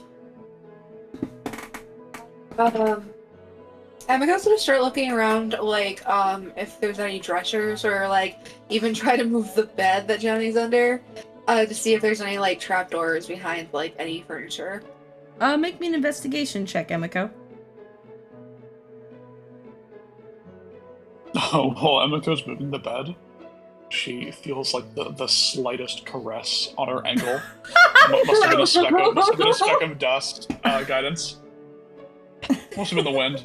That's the creepiest way to get guidance. Fucking Why'd ever. you have to say caress? Just to be gentle. She's gonna fucking do this, and then she's gonna scream at the top of her fucking lungs. There's just so many that you can choose. Here's a great idea. Let's fucking jump scare the person who can do 1d6 damage with her feet. While at the same time grasping their ankle firmly. Firmly grasp. I did not describe it. I specifically did not describe it as a firm grasp. Yeah. 19. Yeah, you look through the room and trying to avoid how creeped out you are, you don't find any secret entrances or anything like that. This room is once again very minimalist, very simple. Has the artist touch of it with there being paint on the floor, ink on the floor that she didn't bother to try to polish out of the floors and stuff like that. But there's nothing hidden other than the raised floorboard, but you can tell that has been touched. Okay, the only thing else she would do is she would try to flip the bed to see what the fuck gesture. Make me an athletics check. Hello. As you go to flip the bed, I feel the caressing touch. You got it. Flip the bed that you're under. He's not there to question his friend. He's there to support his friend. This is made especially funny because technically, after the first time he cast guidance, he's not hidden anymore. 20. Yeah, you literally, like, flip the bed perfectly upside down and just see Johnny gripping it like a spider, clinging to the bottom of the bed frame like, hi. Hello. And then the bed crushes Johnny and he fucking dies. Johnny falls over and fucking dies. Greetings. Johnny's gonna fall unconscious, act like he was sleeping the whole time. Do you want to get kicked? Because that's how you get kicked. Ah! Wakes up. Oh. Hello, Echo.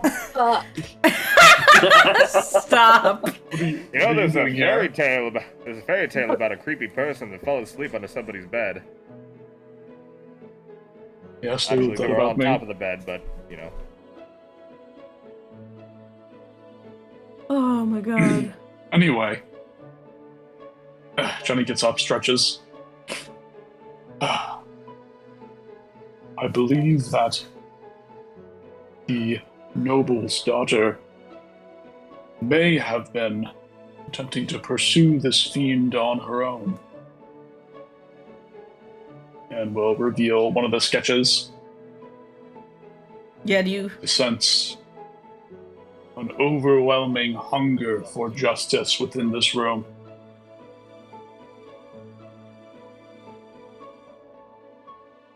Yes, one of the sketches is someone leaning up against a fence post holding a wound. Answering Minnow's question in chat. Would Johnny have found anything else in his investigation, by the way?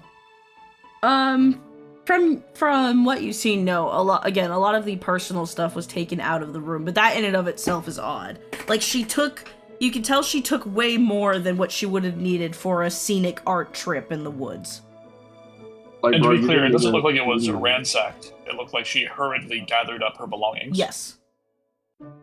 Okay. You brought her fucking lamp.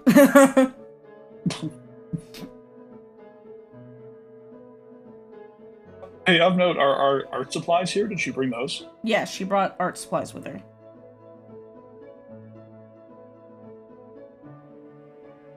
I imagine, then, she was stopped on her quest.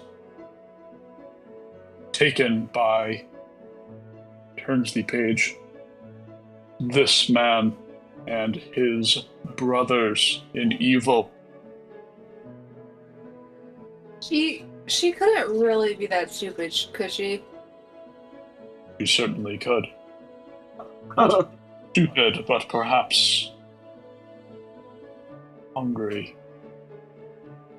Many do things they are quite ashamed of to sate their hunger. I mean, for what we know, she wasn't really combat ready. So, if she did just like pack up and try to find this guy, it kind of seemed like she just walked into her own deathbed. Perhaps. Perhaps not. I was going to save some of the sketches, try to get a look at this guy. Something that gives the complete picture. And then, oh yeah, ritual casting, detect magic. Anything magical in this room? Other than this? There is not. Got it. And Johnny does not know that somebody was scoping out yet. There's something else we'll have to bring up when he learns about it.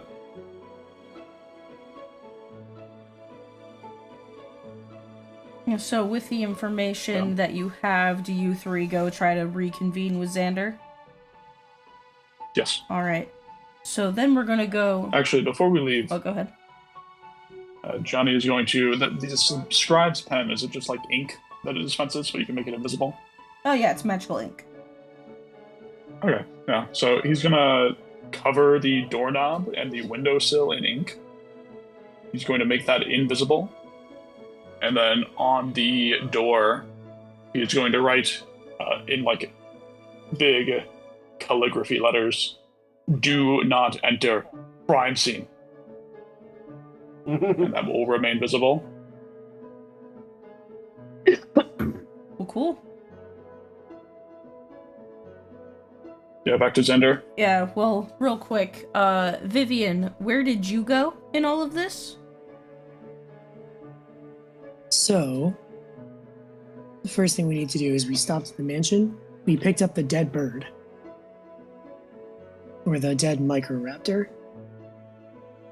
We are then going to the home of Arethil and Dr. Niaz. Yeah, and you still have Marsha with you?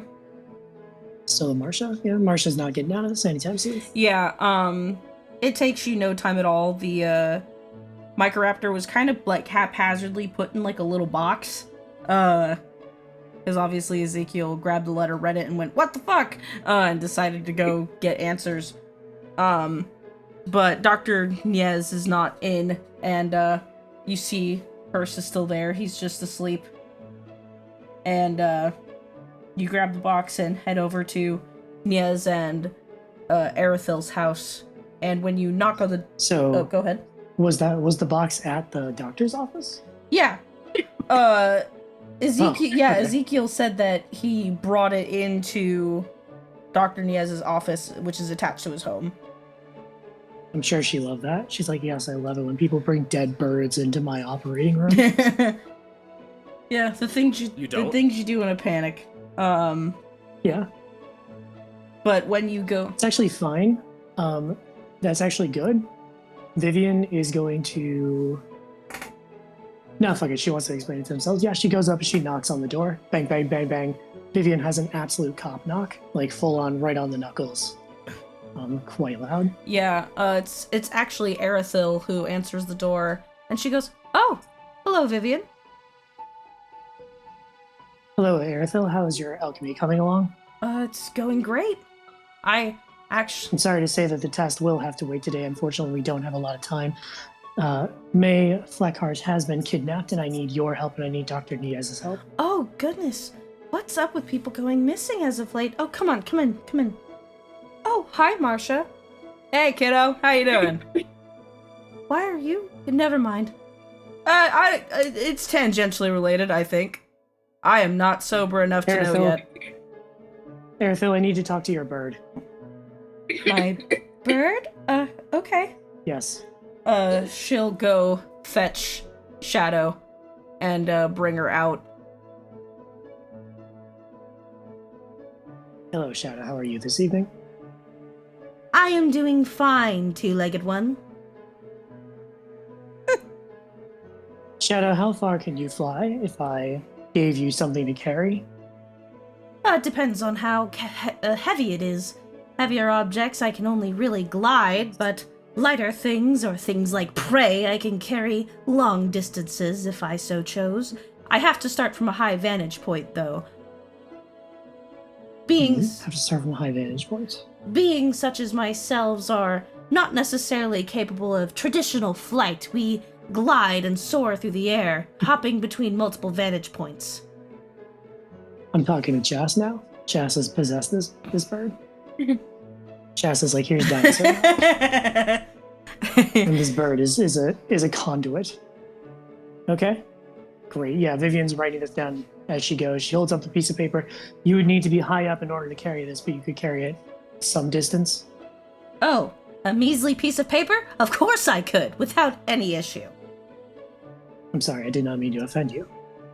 I look over to Arethil and I say, "How do you ever use Shadow here to send messages?" I have a few times, but only across town. I don't know many people outside of town. And I did it excellently! How far would you say... I'm sure you did. How far would you say that she could go?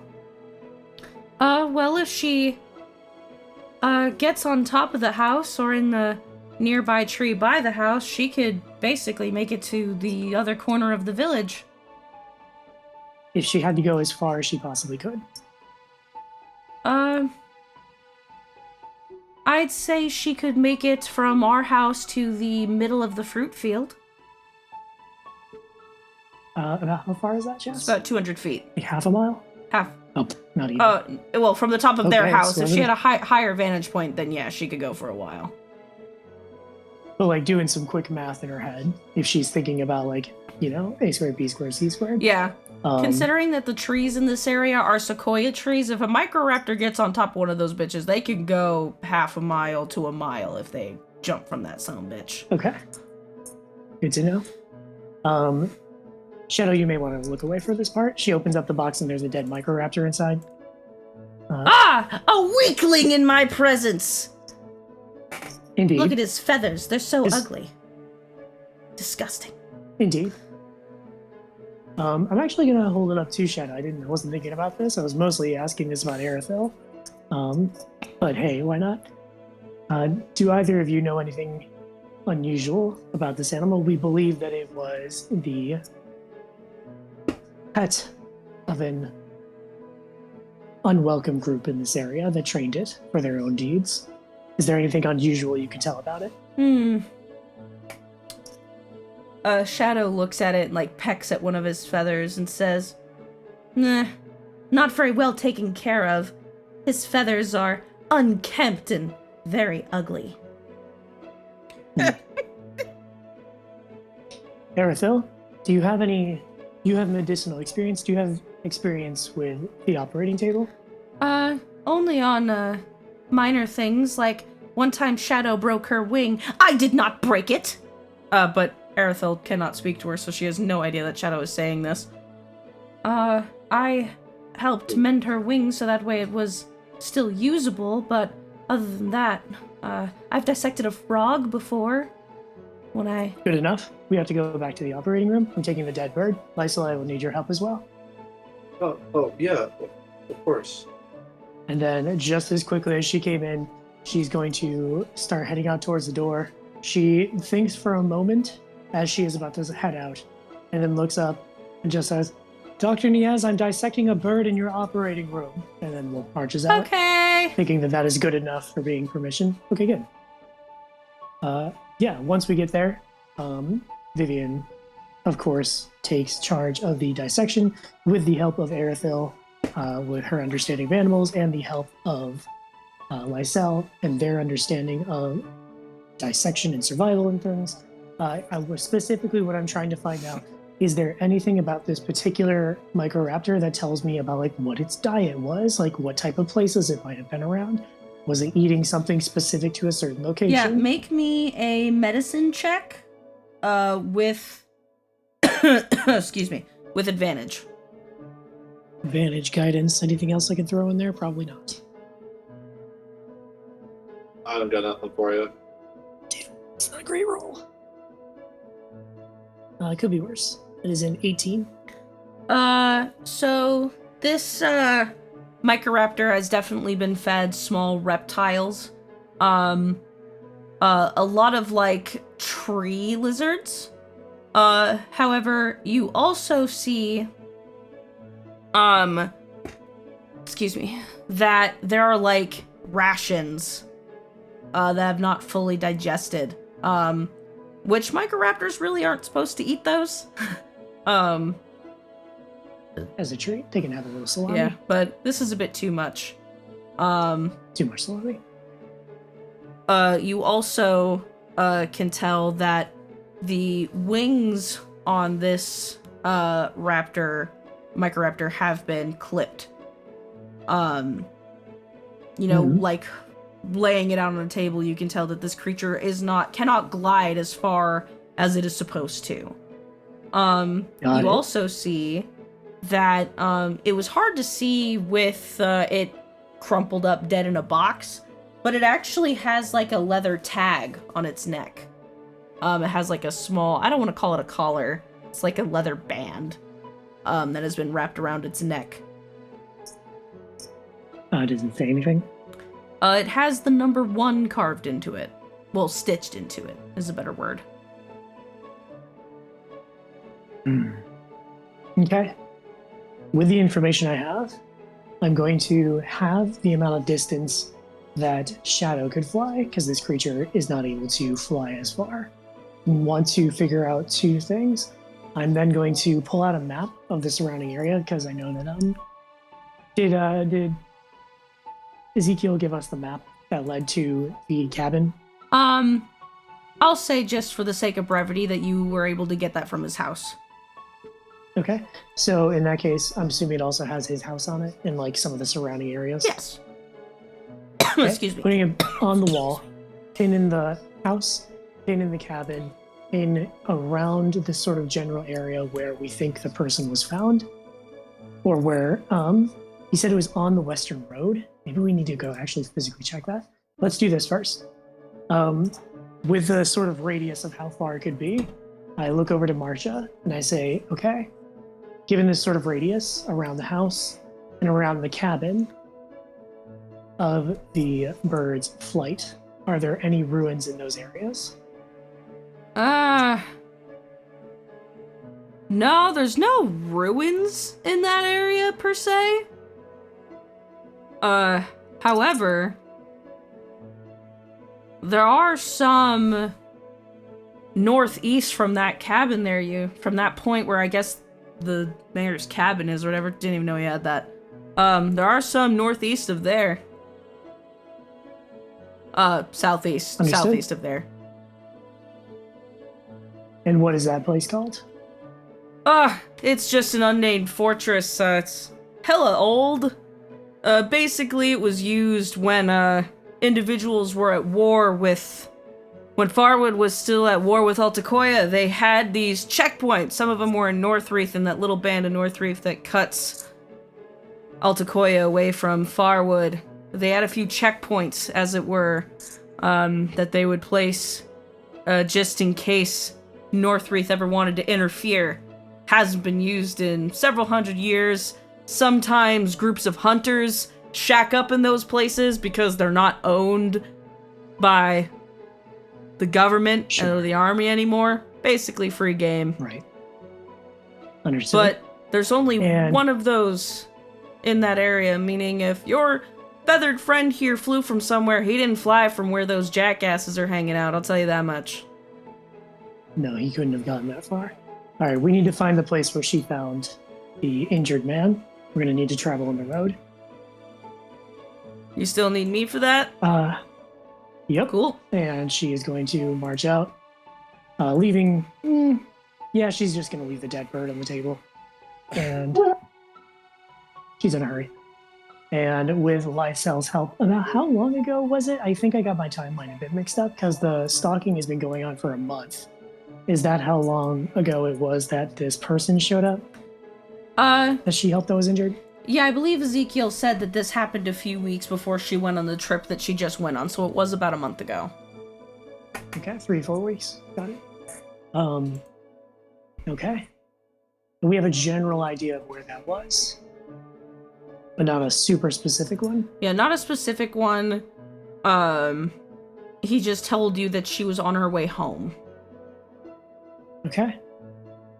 So, using that information, she was on her way home. Was that on her way home from the cabin? Yes, and he did mention, I believe, or he should have mentioned, that she got home soon after that encounter. So it wasn't too terribly far. So it wouldn't have been too far. Yeah. Okay, I want to head up that road. With Lysel's help, I want to scour for any signs of human activity in the area, or any signs of this encounter. Try and find a sort of timeline. Yeah, Vivian and Lysel, make me survival checks. Hey, I get a bonus to that. Both of you have advantage Nice. because Marcia is proficient. Great. Well, I rolled a natural 20 for my first roll, so I didn't need the advantage for a total of 25. Damn! All right. Yeah. With guidance, mine is a 24. Yeah, so both of you, but particularly Lysel, because I want to reward you for this natural 20. You go, like, you start looking around, and, you know, obviously if this happened almost a month ago, tracking someone would be borderline impossible, but you also do see an area where the bushes have been kind of broken, and you find something in the bushes that maybe confuses you a little bit. You find a partially used disguise kit. Not that confusing. I think Lysel's just rummaging around the bushes with the tip of their bell hook, and they pause for a moment and kind of look over and Vivian's direction and say, "Hey, Mr. Shays, I think I found something." Patter. The branches of this bush have been disturbed, and there's... I think this is some kind of kit of disguises, but I'm not sure. I've never seen them before. Yeah, and it's like covered in dirt because obviously it's been here for a while. It's covered in leaves, but a lot of the materials inside of it has been used. And you also see like a little container inside of the disguise kit that has this dried up red liquid and like a stir stick still stuck inside of it. And it looks like dried blood, but it doesn't smell like dried blood. I put it in the bag of mending, pull it back out. Yeah. Does it look like blood? It is, when you stick it in, when it comes out, it turns back to its like more liquefied state. This is makeup. It's fake. It's designed to look like blood, but it's not real. So that's why he wouldn't let her touch her either. He was faking this injury. I'm beginning to think that this was certainly a premeditated attack on the daughter of nobility. I agree. She is going to lean back, and I think she actually sits down, kneels down, I will say, puts both hands on the ground into the soil beneath her and digs her fingers in slightly. And as she does, she looks up, and something that hasn't really come up before is that although Vivian Deshays is blind and requires Gale to see for her, anytime that she is outside, regardless of the time of day, she's able to see the stars above so long as there is not coverage. So she can see constellations and galaxies above her through the tree coverage. And as she whispers something into the air, she reaches up and pulls at one of those stars. And what comes back is a figure of an owl. And she's going to use her wild shape to conjure a familiar for 2 hours. And she then will tell that owl to circle around the area and see if it can find any signs of, I don't know, two-legged life, I will say, instead of bestial life. So you were trying to look for signs of people? Yeah, and specifically in a sort of literal bird's eye view, a wider arc, sort of spiraling out in a big circle, and do that for like an hour until it sees something, and then come back to Vivian and say what was going on. Yeah, you wait maybe about 20 minutes. And during that time, also still looking around. We're not just sitting around. Just to be clear. You don't find much of anything else. But when you think maybe there's nothing nearby, this familiar comes back to you. And kind of like flutters in place, nudging its body as if trying to guide you in a particular direction. Okay, it can communicate with me telepathically. This way. So I say, Fancy, what did you find? There's evidence of the remnants of a camp set up not far from the town in the coverage of trees. I look over to Lysel. I share that information. And I then say, you said remnants? No one's still there? No tents or anything. Just a bunch of rocks arranged in a circle and some embers. Okay, yeah, let's go check it out.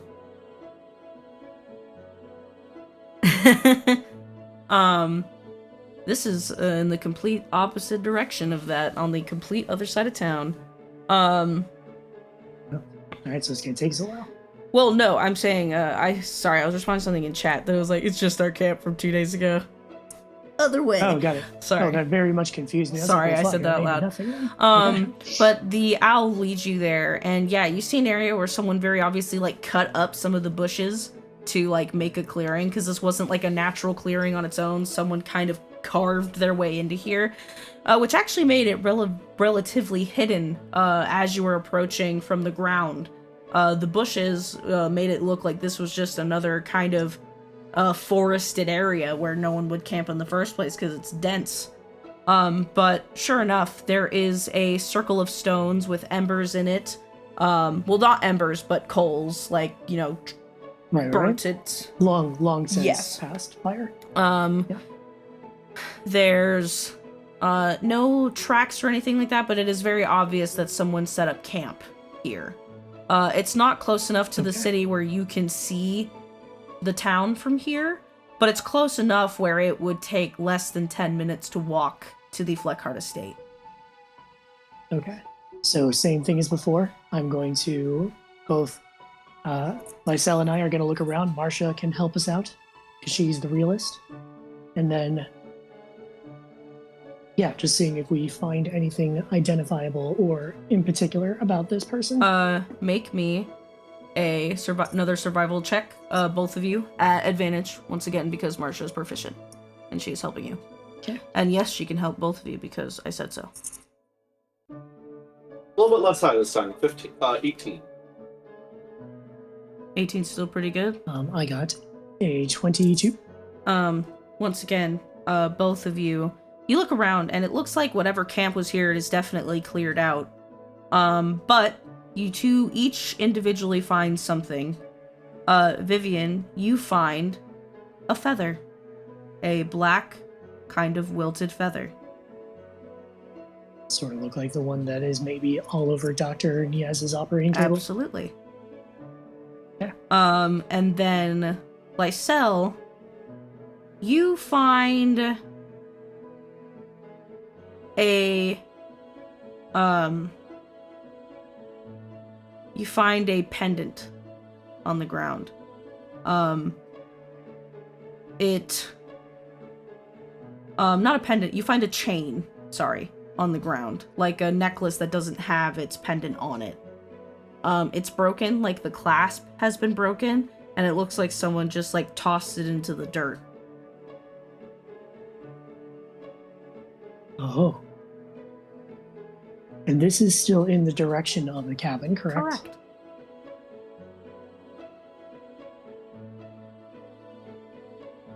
Well, that's interesting. You also, There's I wonder. a broken chain over here. Lysel, you also find one more thing. I'm so sorry. You also find a pair of pliers. Like a tiny, those tiny little pliers that jewelers have to clip the chains, shut on things. Yeah, there's one of those. Also in the dirt. It's weird. Was it our group that found out about the gifted pendant or whatever it Yeah, was? Ezekiel told you about that. I think, yeah, we all were. Huh. So this guy made this pendant for her? I don't know. Either way, entirely possible that she ripped this off and threw it here. If she never even made it to the cabin. Okay.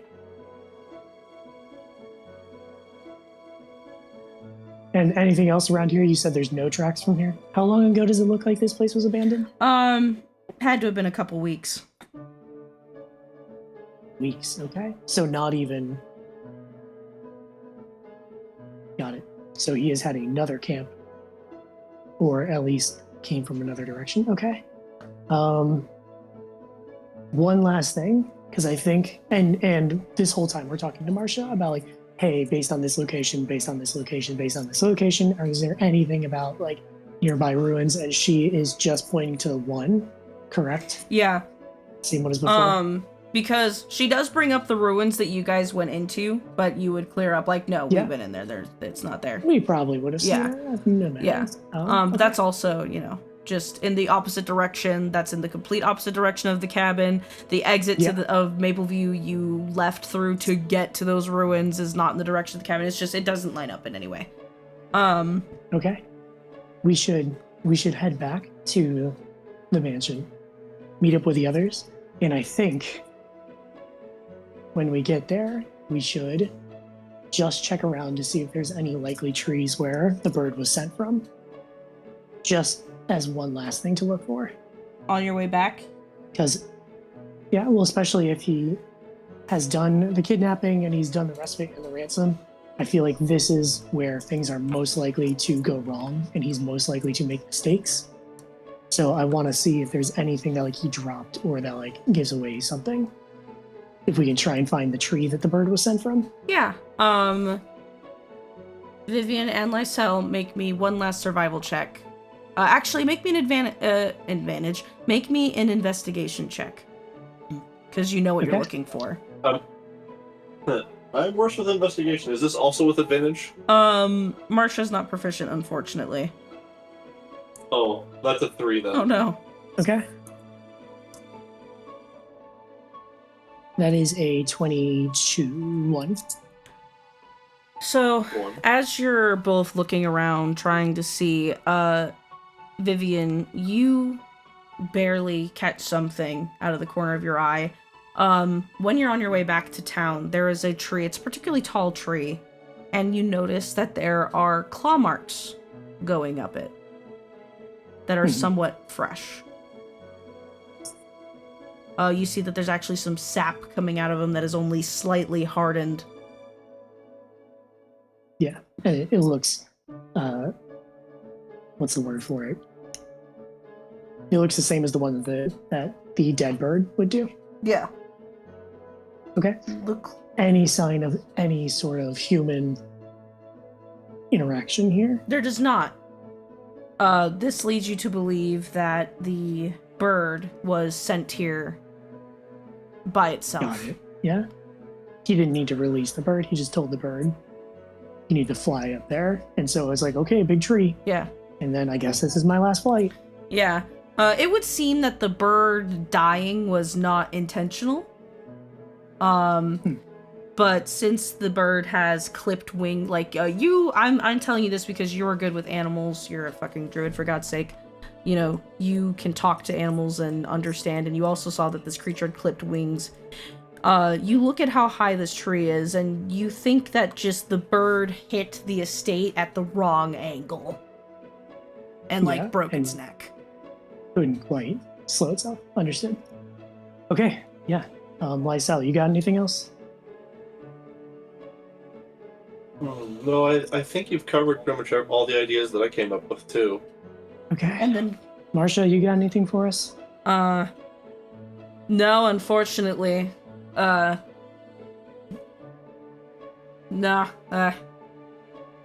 You know, this is, from what I know, you might have to go to that cabin or whatever and see if she made it. I don't.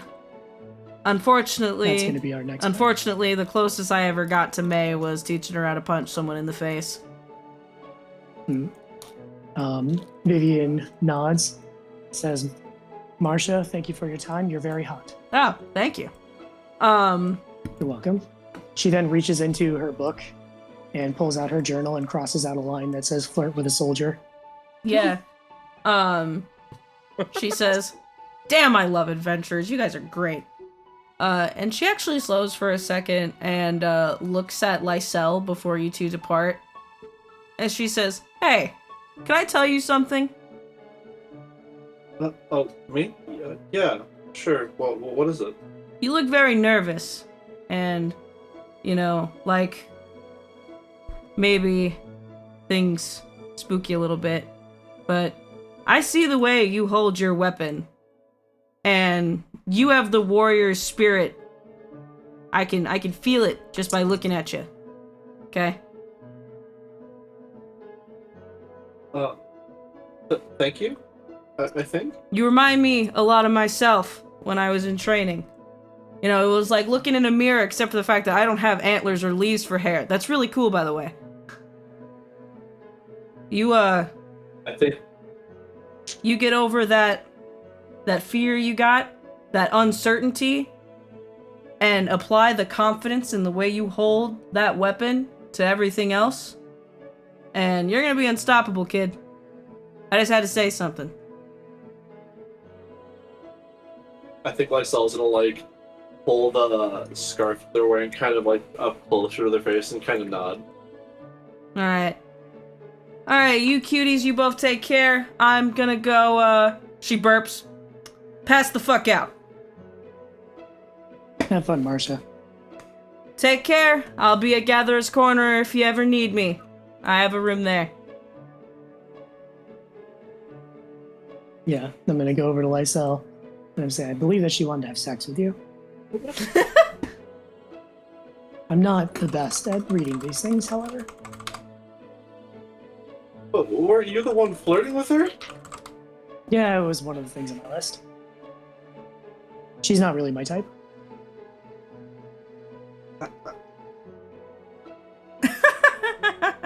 Yeah. How about yourself? Is she your type? I'm not too sure what my type is yet. I haven't quite figured it out. Vivian nods. She flips open to a line in her book that says, "Talk about romantic interest with a friend," and crosses it out. I suppose we'll have to figure it out then. How long did it take you to write or scribble like that without being able to see? Or Oh, I didn't write this list. But if you're asking if I'm able to write, then yes. She flips to further pages in her book that you see are filled with her notes. They're also filled with like little sketches and drawings of things that she's seen. I don't have eyes, but Gale are my eyes. is it disconcerting writing with someone else's eyes? Is it disconcerting writing with your own? It may as well be my own. Look at this. I'm going to look behind me. Gale spins around on her shoulder. Now I'm looking at you. Gale turns around and looks at you. It's not so different from moving your head. I'm just moving someone else's. It's just a very interesting bond the two of you have. Either magical or something else, something greater. If you expect me to say that it's the power of friendship, you can go to hell. I was thinking something more divine, but that would work too. Well, I would argue that there is nothing more divine than friendship. But you just said about the power of friendship. She's walking away. Let's go meet up with the others. Oh, shoot, yeah, hang on, I'm coming. And the cell's gonna hurry up after them. Yeah, All right. and 2 items on our list in one go. All right. I believe at this point is when all of you kind of converge back into one place. Xander looks incredibly frustrated. We debrief, going over all of our stuff so we're all brought up. So, a debrief as well because a lot of things have happened. We know the person has been stalking her for a while. We know the person almost certainly faked his injury when she met with him. We know that she herself has been obsessed trying to find out something because she believes that he's a criminal, but I don't know that she's seen him do anything illegal. That's a loose end that I don't know if anyone has an answer for. Talked about the potential location where it could be. Getting rid of some of the possibilities of who was involved seems like, from my reading of it anyway, Maid and Butler were not. And at the end of the day, I think the next thing we have to do is go and check out this cabin. Anything I missed? Did the animals Xander talked to, by the way, it kind of at least seems on the surface like he wouldn't have gotten any new information, just kind of corroborated stuff that other people found out through other means. Is that a fair assumption, do you? Actually, you would have gotten one useful note, a confirmation.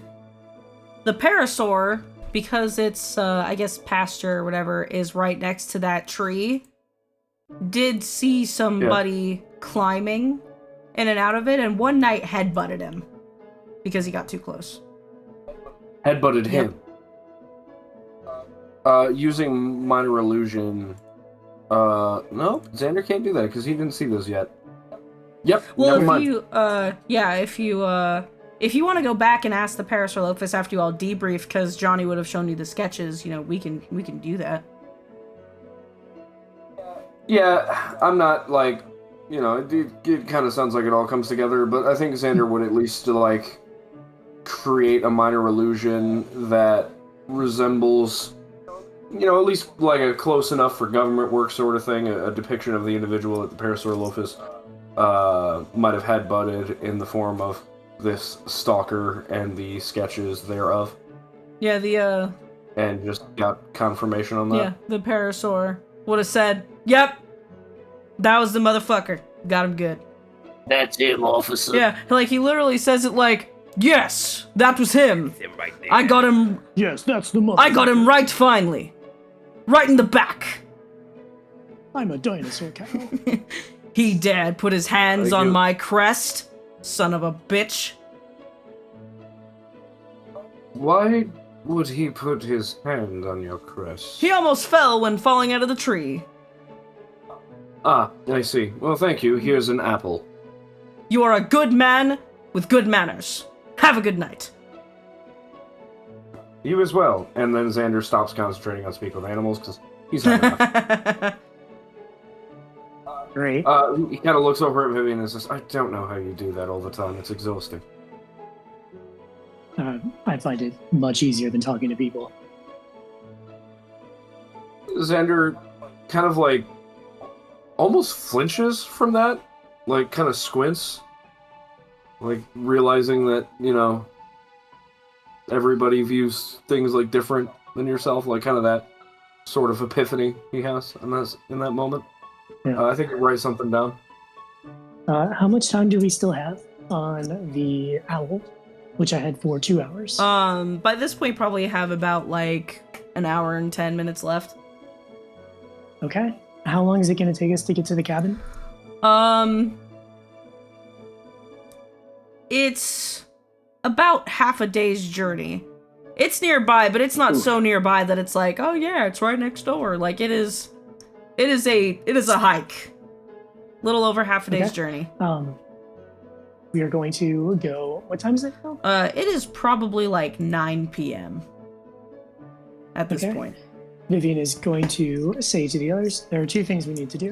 The first is that we need to speak with Mr. Fleckhart, and first of all, let him know there are currently 4 imps that are sitting outside of town waiting for us to give them the okay that they're allowed to hang out. I kind of forgot about that, but it does feel important that we should go over that tonight. The other thing we should do is get the Parasaurolophuses that was promised to us and start out tonight. And we can sleep on the way, but get there early tomorrow morning. Unless you all want to push on through the night, because if he was here just a few hours ago, we could catch him, because he also has to travel half a day. Because, correct me if I'm wrong, Chess, but the ruins that were in question were beyond the cabin. Oh right? yeah, they were. March even told you they're a fair distance from the cabin. So we should just keep going until we find this guy. How much? If it's 9? Real quick, make me an insight check. Sure. Insight? What are we making insight checks You'll for? I'm good at insight. I can either help or make one myself.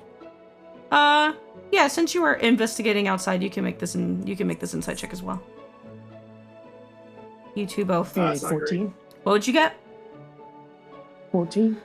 Well, with what you know about the Claude Brigand, and this is so that way I don't accidentally give you false information, it is completely possible that he was not in the area when the creature delivered the message.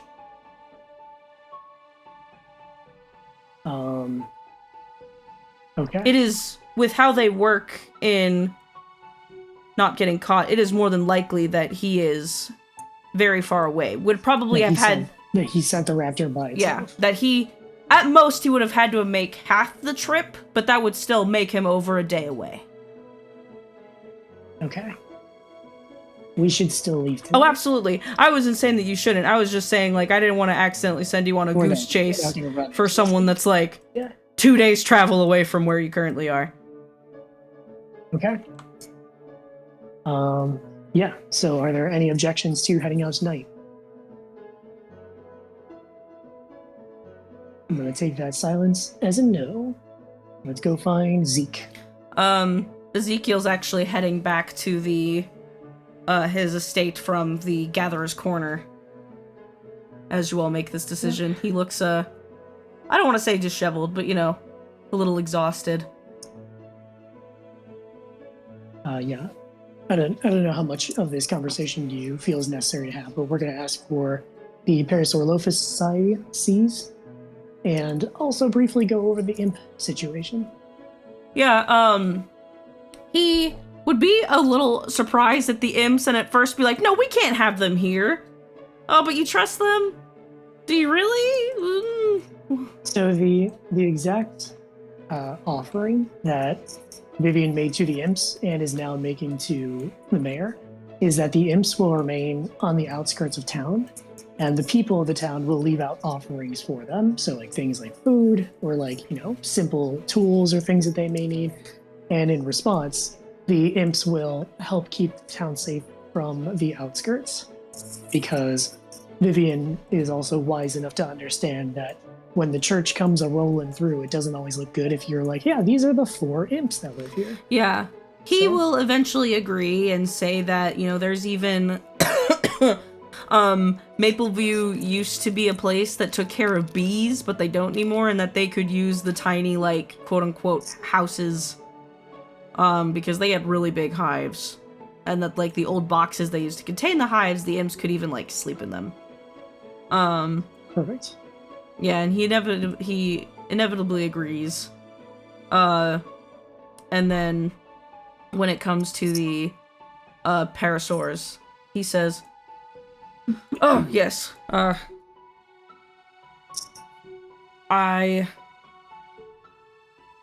Follow me, we'll go fetch them." Okay, I think also we're going to keep 2 because that was what was promised to us.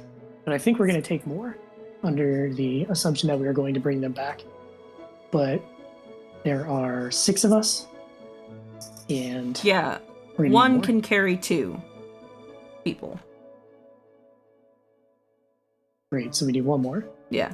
Heal. Is that accounting for the fact that Emiko and Vivian are smaller? If Emiko and Vivian are on the same one, that parasaur can carry an extra person.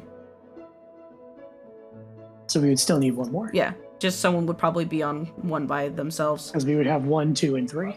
I can stay in my ring for 2 hours if that helps. Let's don't know just if that- grab another one. It's fine. Okay. Yeah, that won't take much persuasion. It's the fact that, like, in terms of keeping them, you can only have 2. But Well, who knows? Maybe we'll find one in the wild, huh? We can keep. I mean, you guys literally know where a herd of them hangs out. Herd? Oh, also, on our way out of the town, Xander wants to make a stop. Actually, I guess we don't need to because we're already telling the imps what's up. But Xander wants to kind of give them the same illusory description.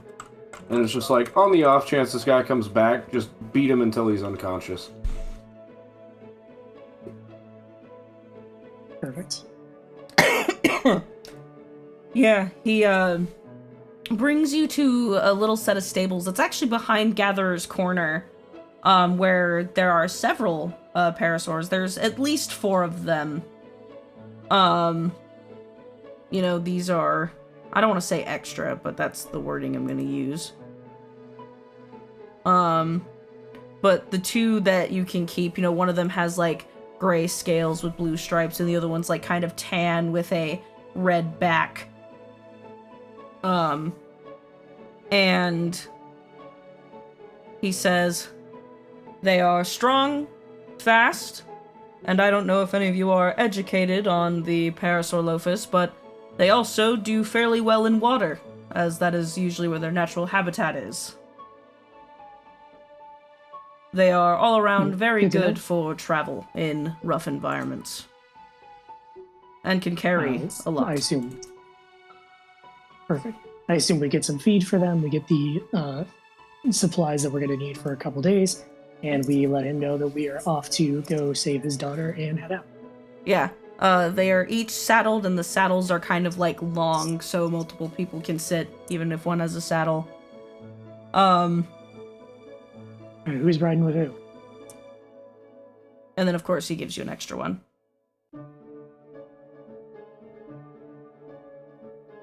Either y'all pick or I pick.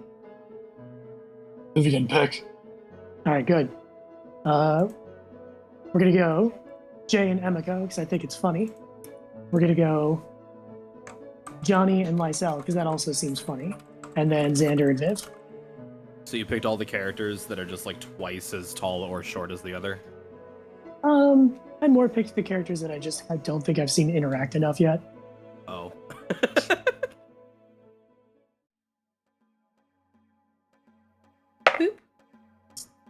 Cool.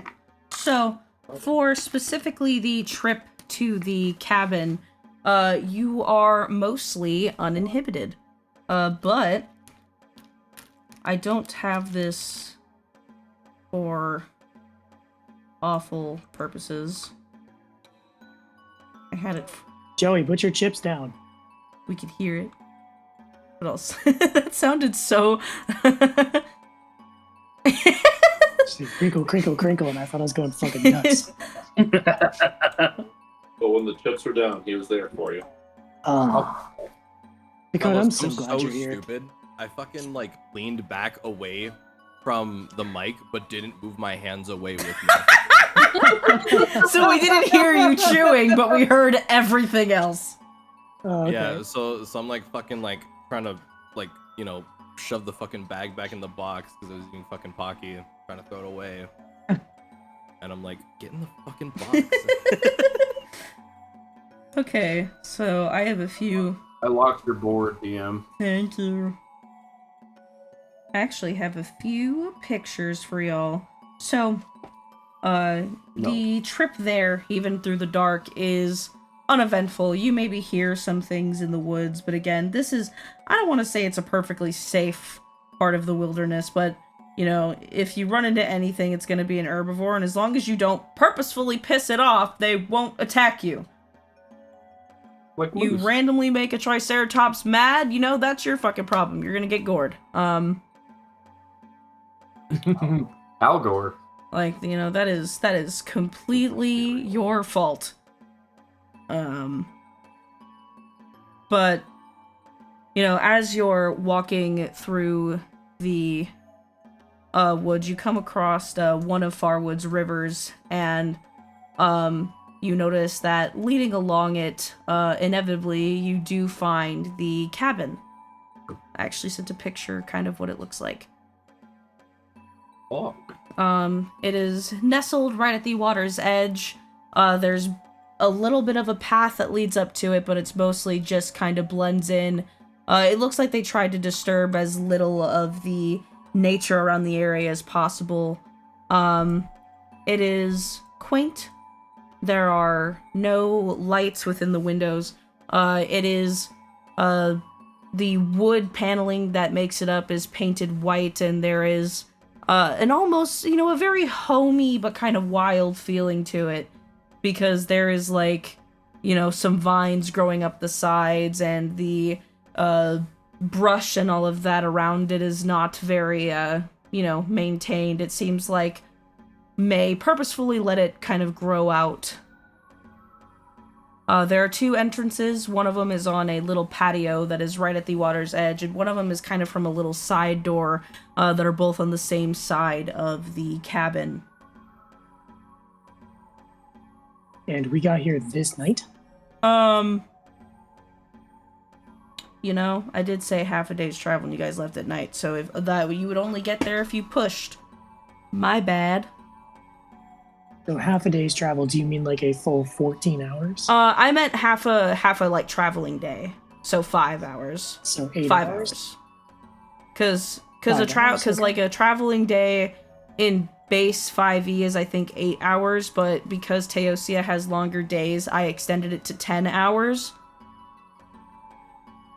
Yeah, so half is 5. Yeah, that makes sense. So if we have we need 8 hours of sleep, Mhm. so we have 20 hours to do whatever we want.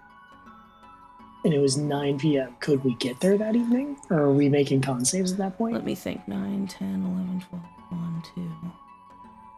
I mean, I'm cool with taking one con save, and if that goes tits up, then we can call it a night. But I mean, if we all succeed, then you can just keep pushing. Fuck Yeah, it. my bad. I said it was 9 p.m. because, see, in my Chast night owl brain, like, 9 to 2 a.m. is no fucking big deal. But you guys probably woke up at 8 in the morning. So, yeah, make me a round of con saves, everybody. Sorry about that. Okay. Constitution. I think if this doesn't go well, we just make the choice to long rest. Hey, that's a good roll. Also, for the first one, it's not a very high DC. I believe the first one's 10. At least typically. 19, 20, 12, 10. Oh boy, isn't that a shame then? Con save. Ooh, 7. I don't think I have anything to boost that. Okay. Oh, Jay, So no. all Ow. so I got a nat so one. all but 2 of Cool. you succeed. With this in mind, would you have stopped for a long rest or tried to persevere? Will we get there with another roll, or are we just are we there if we continue? You after this one save, you would manage to get there if you pushed. You wouldn't have to make another roll.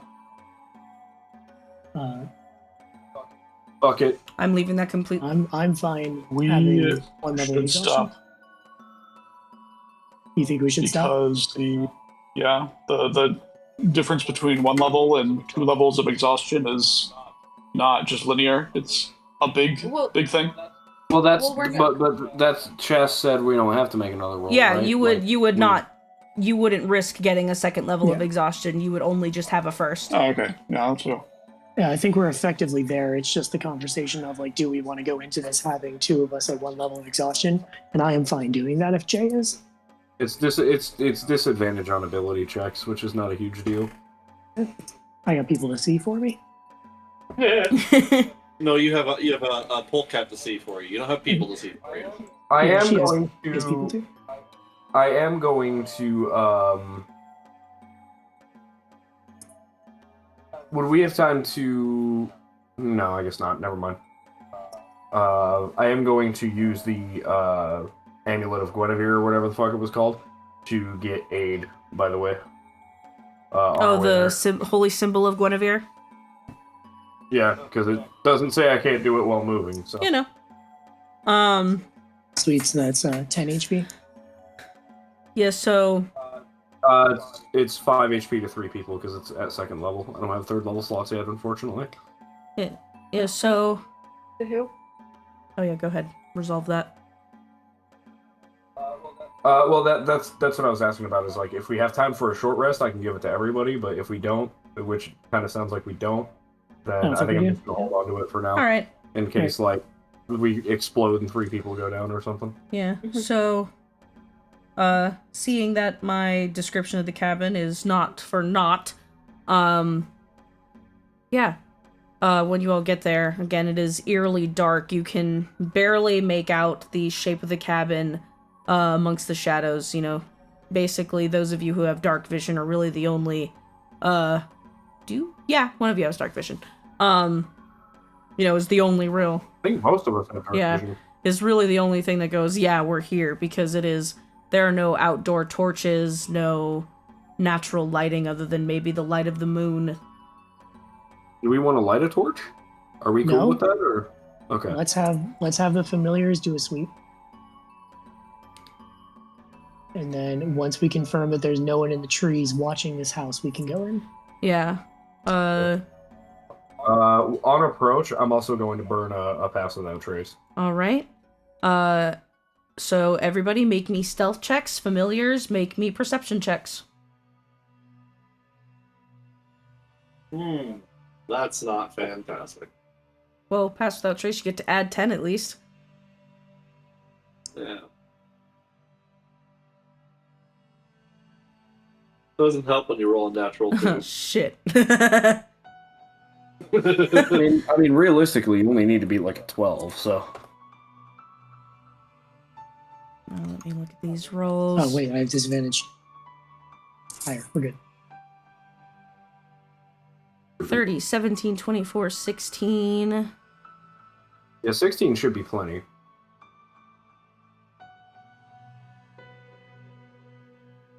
$31 stealth, and then a 10 perception check. Elwood. Thank you. And then that's a, hold on, that's a 20 perception for Anodyne as well. Yeah, Anodyne. And what is, Emiko, what is your familiar's name? Excuse me. Blink. Blink? Yeah. Yeah, Anodyne and Blink kind of look through the woods and the surrounding area there and come back saying that there is nobody here. At least on the outskirts.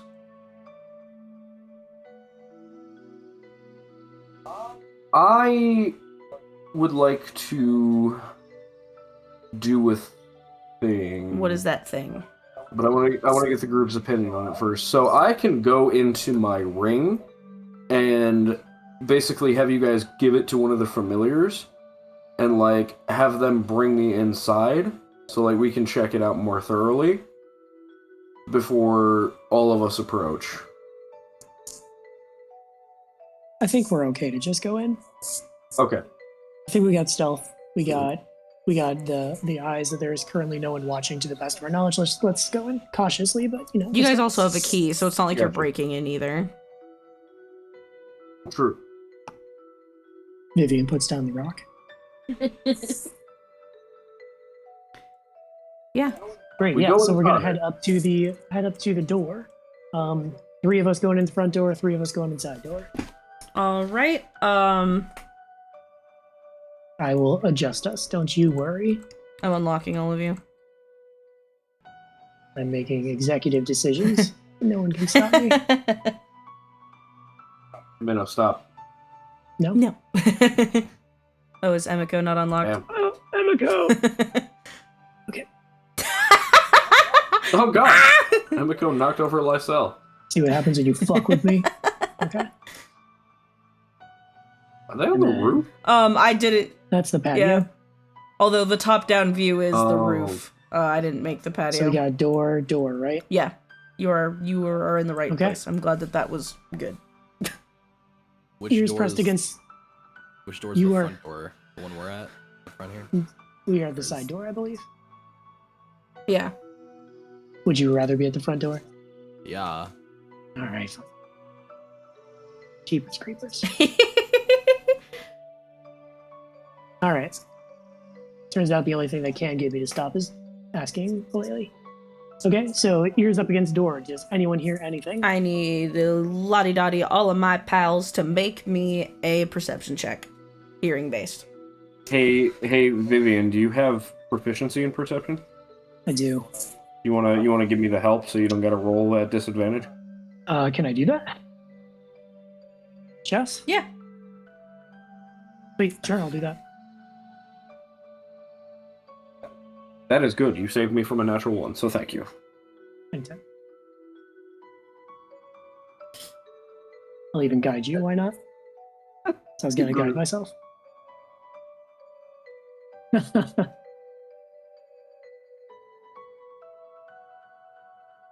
All right. Gonna go look at the. Excuse me. Shit. 12, 11, 7, 21. 21. Okay. No, you gotta say it right. 21. So. There we go. So. Damn! Y'all roll like shit. Yeah, most of you don't seem to hear anything.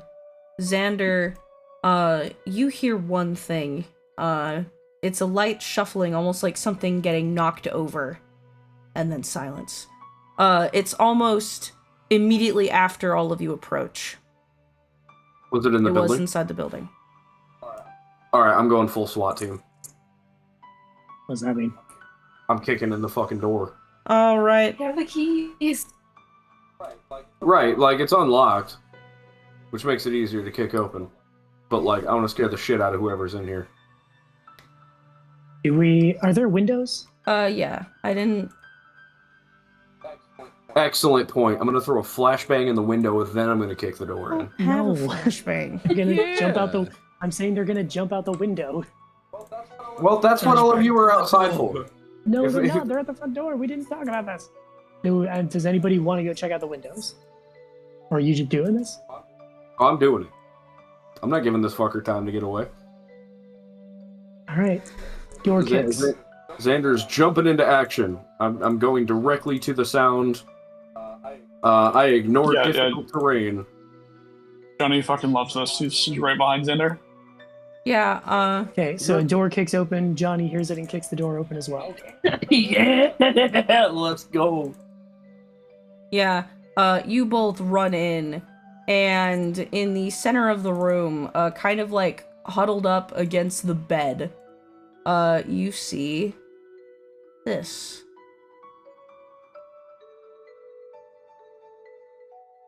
I assume everybody else is running in as well. Yeah. You Oh, see... yeah. Hey.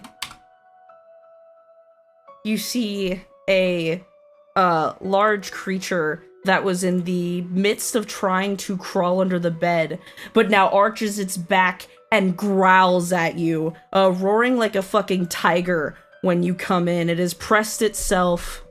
I don't have its token right now, so I'm just gonna draw, like, back here up against this nightstand against the bed. It was trying to crawl under it, but she's too big, so she was making it towards the window. But this is not a person. You see, what has been described to you as a thylacoleo. Vivian yells, "Cleo, sit!" And you can talk to animals, right? That's the thing. Only if they're small, so I don't think this one can actually understand me. But if I need to roll animal handling, I'm willing to try. Make me an animal handling check. All right, disadvantage, guidance. Yeah, this creature's like roaring, and again, it literally sounds like a tiger. Like digging its... All right, well, I rolled a 17 and an 18 with disadvantage, so that's going to be a total of 24. Yeah, and how do you try to calm Cleo down? I think that even though she can't necessarily intrinsically speak with this animal, at the same time, there is a certain level of command in her voice that is someone that is used to not putting up with animals' bullshit. This is a person that, has to milk goats or dinosaur equivalents every morning, and so comes to know them very well. And so I think that she literally just looks up and says, "Cleo, sit," and like looks straight in the eye. Yeah. Cleo, who is on her haunches, her claws are digging into the floor. She is literally ready to pounce, and she was like looking at Xander's throat like it looked tasty. And well, when you say this, especially since you used her name, she kind of like rests. And I pull some dried meat out and toss it to her from across the room. yeah, she eats it very hungrily, but she doesn't take her eyes off of you. She like leans down, kind of cupping it with her paws, because she is a marsupial, so she can literally pick it up. And she eats it, and she stares at you, and she is visibly shaking. Now that you're in here and like kind of focusing on her, Vivian, you also see that she has a gash in her shoulder. We went into May's room. Were we able to grab like some of her personal effects? Most of it was missing, but what kind of stuff were you looking for? And I can tell you. Like a shirt, or like a pillowcase, or a blanket, or yeah, something. You could have grabbed a pillowcase or a blanket. Okay, I pull a pillowcase out of my bag, and I'm going to hold it out in front of me and walk forward so she can smell.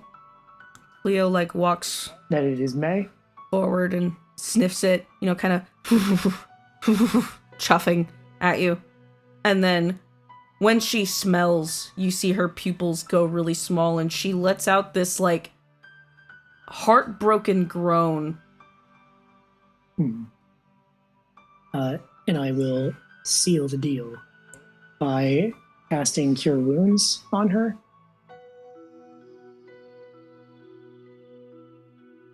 Giving her back a total of 11 hit points. Yeah. Cleo. Which does require me to touch her, so hopefully I've placated her. Yeah, you have definitely, like, she kind of, like, flinches and, like, growls at you, when you touch her, but she doesn't attack you. She kind of just, like, is like, I'm letting you touch me, but no, any moment, you fuck up one little bit and I'm gonna bite you. Really hard. Yeah? Does she like me more after it heals her? Yeah, she calms down and, like, kind of, like, bumps her head into your chest, which her head is about the size of your entire torso. Vivian folds. Like a house of cards. And I think that she just sort of like accepts it and just like sits up, sitting down on the ground, very exhausted. She's going to reach up and give this animal some scritches. And she's going to say, "Okay, everybody look around. Xander, do you mind prepping your animal speaking thing?" Yep, he is already doing it. Great. I'm going to sit here and make sure it doesn't decide to eat any of us. And she just sits there and like pets the tiger for a while. Yeah. So you said the thing is injured, right? How much was your cure wounds? 11 hit points. She's still a little roughed up. I think I would just like pump one of my healing hands. Yeah. What is the minimum you can do with that? I think it's only a D4, so 1 maybe? I'm gonna check, hold on. D4 plus your wisdom modifier, right? That's what I'm checking. Yeah, so the minimum I can do is 5. Yeah, that would get her up to full, so you don't gotta roll or anything. Okay. She does the same thing to you, Emiko, where she like nuzzles her face into your torso. This animal has been very obviously stressed out. Yeah.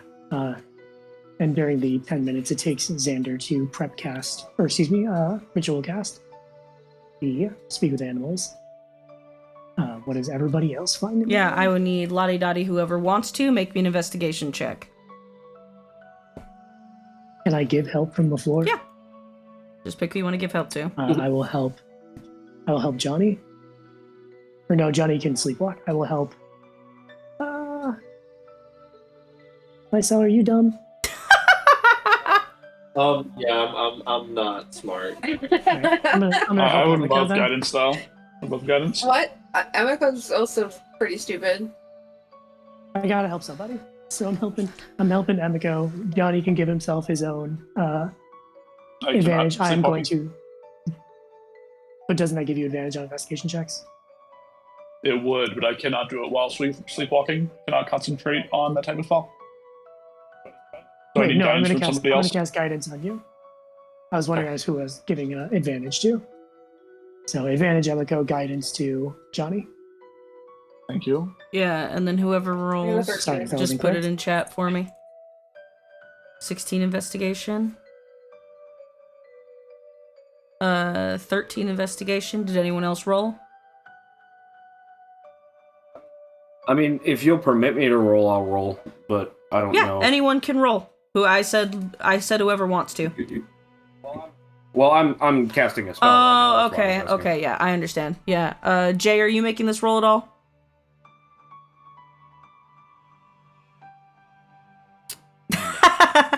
Probably just So- better that I don't. So to be clear, Chas, am I rolling? No, I forgot you were casting a spell. Okay. So on a 16 and a 13, you know, Emiko, for you, it like the place looks like not like well kept and slightly messy. It doesn't look like anything crazy has happened in here, despite the fact that you know something crazy happened in here. But Johnny, you look around and there are some things that almost look too normal, if that makes sense. You can tell that May did come here. There's even a painting set up on an easel in the far right corner of the room where she had started painting. It genuinely looks like she came in here and started hanging out. There's some papers on the floor. There's actually a meal and tea on the counter. The meal has gone moldy from being left out for what looks like over a week. And there's a sense of normalcy, however, that is forced, if that makes sense. It looks like this place was put back together, but someone, like, tried to make it look normal, if that makes sense. Like, where it's too nice. You see that her belongings are still here. Next to the bed, there is her backpack and a bag that is filled with rolled up drawings that are completed.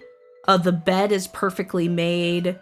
Once again, there is a meal. All of the dishes are washed. Everything's put up and put away. The only thing not put away is, like, the painting supplies. As there are, like, bowls of paint all over the floor, but neatly organized by color, and there is a painting set up.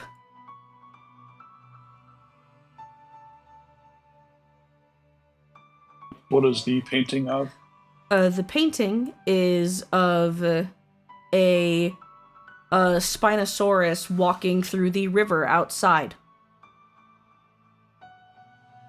Just walking around, enjoying a day. It's only partially finished. The Spinosaurus is only sketched out. It's not even fully painted in, and she had only gotten done the bottom left corner of the painting. The rest is sketched out in outlines.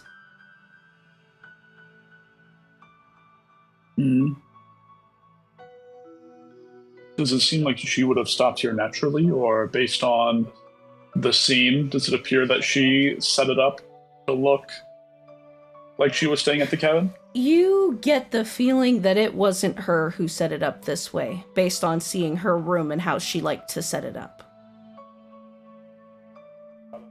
Got it.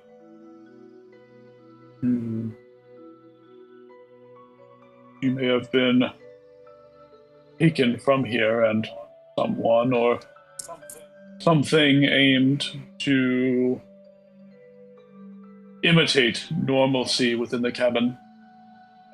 Does her backpack still have the pendant hanging from the side? As a matter of fact, it does. Okay, so the chain that we found was not the same one.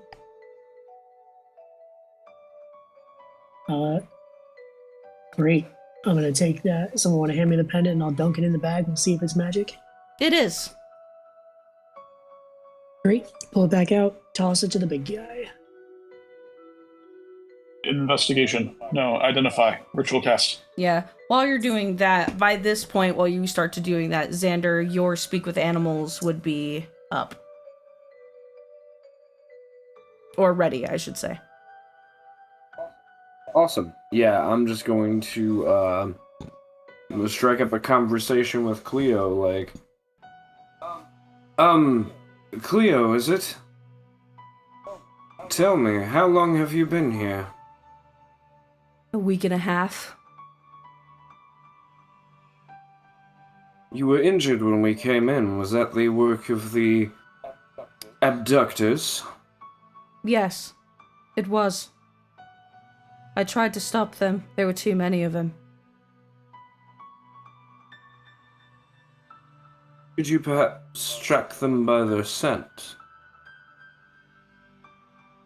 Maybe. It might be too long. May told me to stay here, in case someone came to look for her. Well, that's exactly what we're here to do. I apologize for startling you, by the way. I honestly had not anticipated that you would still be here. I feared the worst. It's okay. I didn't rip your head off, so that's good. You did not rip my head off, and I'm very appreciative, because I need that to continue being alive. Xander's gonna look to everybody else. Do we have anything we need to ask Cleo? Other than what I already have? How long ago did they come for her? How long ago did they come for her? About a week and a half ago. She was only here for 4 days. She thought... Did the injuries... Oh, go ahead. I'm sorry, I thought you were done. No, please. She thought that if she came here, they wouldn't find her.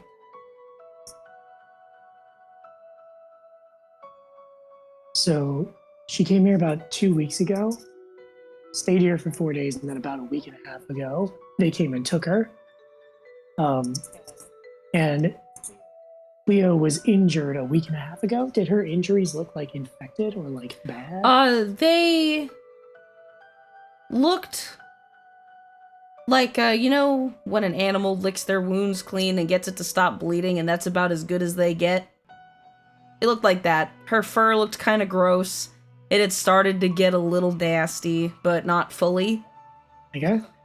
But not this was not a recent fight, or she didn't have any other altercations or anything. Yeah, no, this is definitely from her trying to defend May.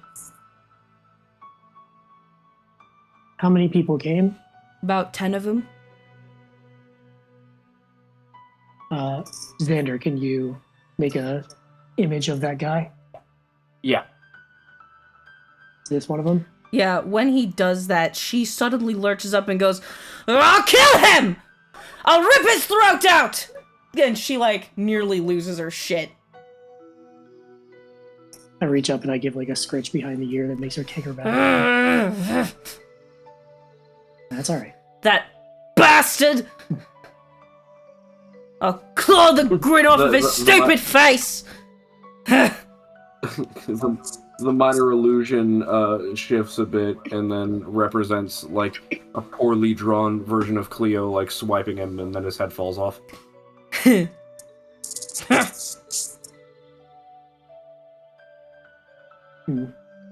Took her away. Stupid two-legged mongrel. And she's like actively trying not to fucking freak out. Her claws are ruining the wood floor that she's sitting on. Xander will dismiss the illusion and say, It's fine, we will get her back. You have my word. And she's like growling. But, and I'm sure you're already aware of this, to get her back, we're going to need your help. I'll do anything to get her back. It was wrong. Her, like, fur is standing on end, and she's, like, now kneading the floor. She, like, gets up and walks to, this pile of pillows right here in the room, and she picks up the stuffed toy that's on it, and then she walks back over and sits back next to Vivian with it in her mouth. Alright. Well, I think we can... I think we stay here tonight. We set up watches, and if anyone comes in, we all jump the fucker. Because they're going to be sending people every so often to see if the money has been left. So I think that we need to stay here and set up some kind of perimeter. That's an excellent... Speaking of the money left, yeah, Johnny takes a look about. Is there perhaps some way we could convince them the money has been left? Leave them some sort of vesicle inside which we may wait? I don't... Oh, I actually have an idea for that. Xander turns into sand and disappears for a second, the ring clattering to the floor. And then a moment later, he comes out holding a crate. Oh my god. I don't... You did get a crate. I don't know. She, like, looks at Xander. No, you should go immediately. I don't think they're going to wait to do something terrible to my master. She already got injured in the How long has scuffle. it been since she was taken? A week and a half. However, the note was delivered this morning, saying that they had 10 days to give 500 gold. Not even this morning. It was given at like 8:55. So I think this tiger is full of shit and has no concept of time. Of course, I cannot criticize this tiger of that, as I cannot understand it. Yeah. But Cleo says, she got injured in the scuffle. They cleaned up the blood.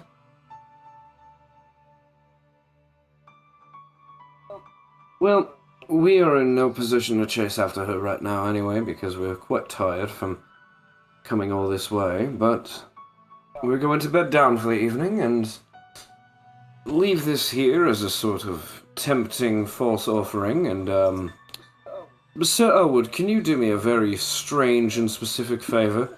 Can you just go outside and walk around for a bit and pretend you're a group of people delivering a big box? And Johnny is going to climb into the box. You want me to pretend that I'm a big group of people? I'm one person. Right, but you'll leave. But if you walk around enough, you'll leave enough footprints to be convincing, yeah? Oh! And Johnny can clean up the ones that don't make sense. Oh, yes, of course, I can do that, yeah. Okay. So Johnny is going to hide inside the box. I don't suppose by any chance, Johnny, you have an alarm spell, do you? Alarm? I don't think I have that one. Real No. quick. Damn, So I miss when you were a paranoid schizophrenic. He doesn't particularly Yeah, need when to we be have money. because he's going to be conscious for the entire time. Or I mean, not conscious per Oh, it's se. true. You don't have to sleep. Yeah, I mean, he I does can have to sleep. He's just be aware aware for the entire while time. sleeping. Yeah, real Right. quick. Your identify goes off, Johnny. Okay. This necklace was enchanted to be a way of tracking someone. Ooh. Okay. That's useful. Yeah. How can you track the person with it? Basically, How does it work? basically the enchantment works where whatever item is, it's kind of like an attuned locate objects. Basically, the item has an enchantment where the person who enchanted it, if they are within, and it's to an extended range of 5 miles. If they're within 5 miles of the person, they know where they are. Okay. And are we able to attune to this object? Is somebody already attuned to it? It's not really something that someone can attune to. It is basically like the item has an enchantment on it that allows someone else to monitor where it is. So, Okay. And how does the other person monitor where it is? if they're within 5 miles of the item, similar to the spell locate objects, they just get an intuitive sense of where it is. So it's bound to a specific person who cast the enchantment, Yes. basically. Got it. Okay.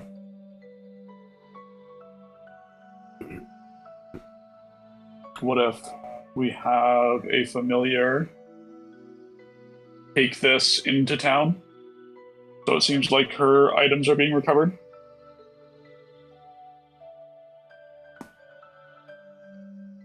I mean, if you want. No, never mind. It's not worth the resources. Just leave it. Yeah. Good to know. I wish I had the spell Animal Messenger. I could just send like a pigeon or something back. I did, but not this time. Because this morning I was getting ready to fight Ustamiralok, so I took a slightly different spell list. Where? And what would have been helpful. Okay, so I think we are going to. Did we take some time tearing this place apart? I assume we got everything there was to get, or as much as we could have with the rolls we got? Okay, so in that case, we are going to get ready for sleep. Johnny is in a box on the front porch. Excuse me. And we are going to take watches as well. With the familiars, I think keeping an eye out on the outside, because familiars, correct me if I'm wrong, do not need to sleep.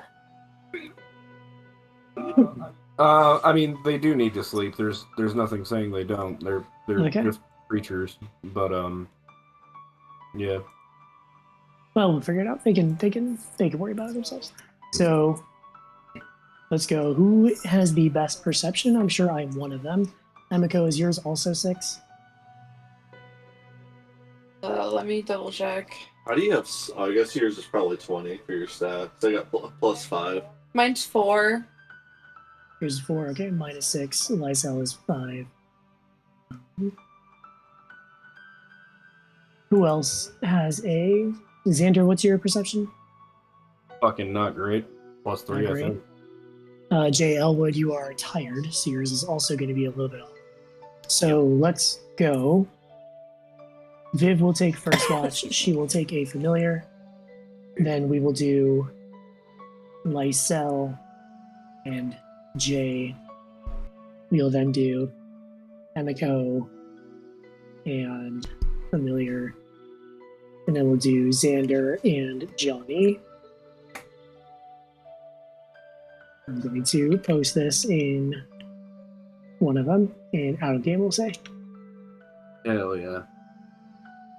So that is the watch order. I mean, not to put a finer point on it, but Johnny's is basically like a bracket that just like encompasses everybody else. Right. Yeah.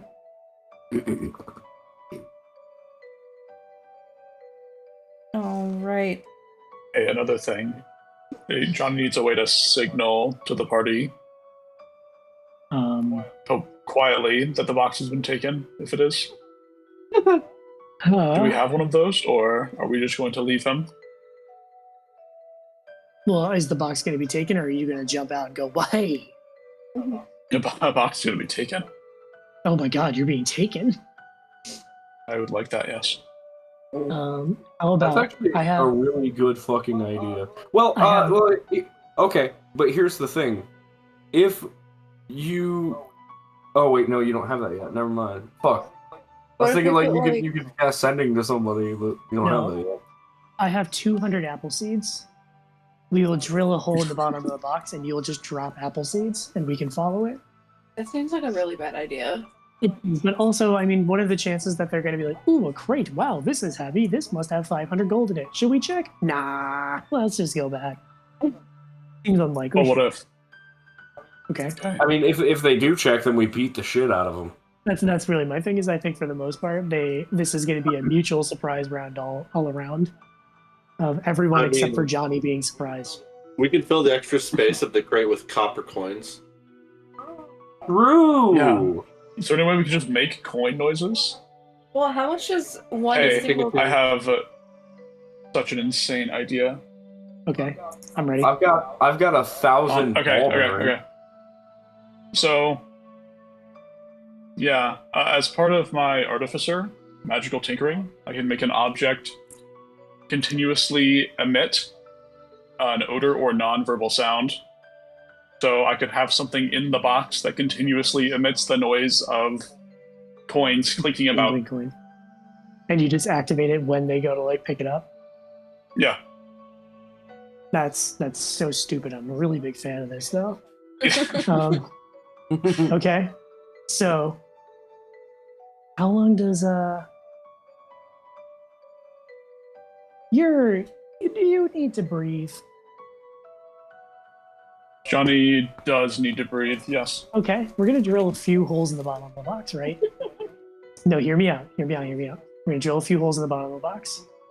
We are going to take some dirt and some earth, and I'm going to make a solid layer over you using mold earth, and we are going to cover the top with coins. That sounds perfect. Yeah. Because we can't fill you entirely with coins. It's gonna they're gonna see you. But So, if you are like- hidden beneath a layer of dirt, So he's like squishing Yeah, false there, and bottom, then coins there's on top. dirt, and then there's coins. That's hilarious. Yeah. coins on So top. if they open the box, they see coins. When they pick up the box, it's heavy and they hear a bunch of coins. Yeah, and on top of that, there's there again. This all banks on little holes in the bottom of the box because there's holes in the bottom of the box. One that you can breathe through. Two that you could drop apple seeds through. Okay. Here's the And- other question though that we are going to run into. Are they going to look inside the windows of the cabin and see a bunch of adventurers sleeping in there? You just want to leave it and then go make a campsite somewhere else?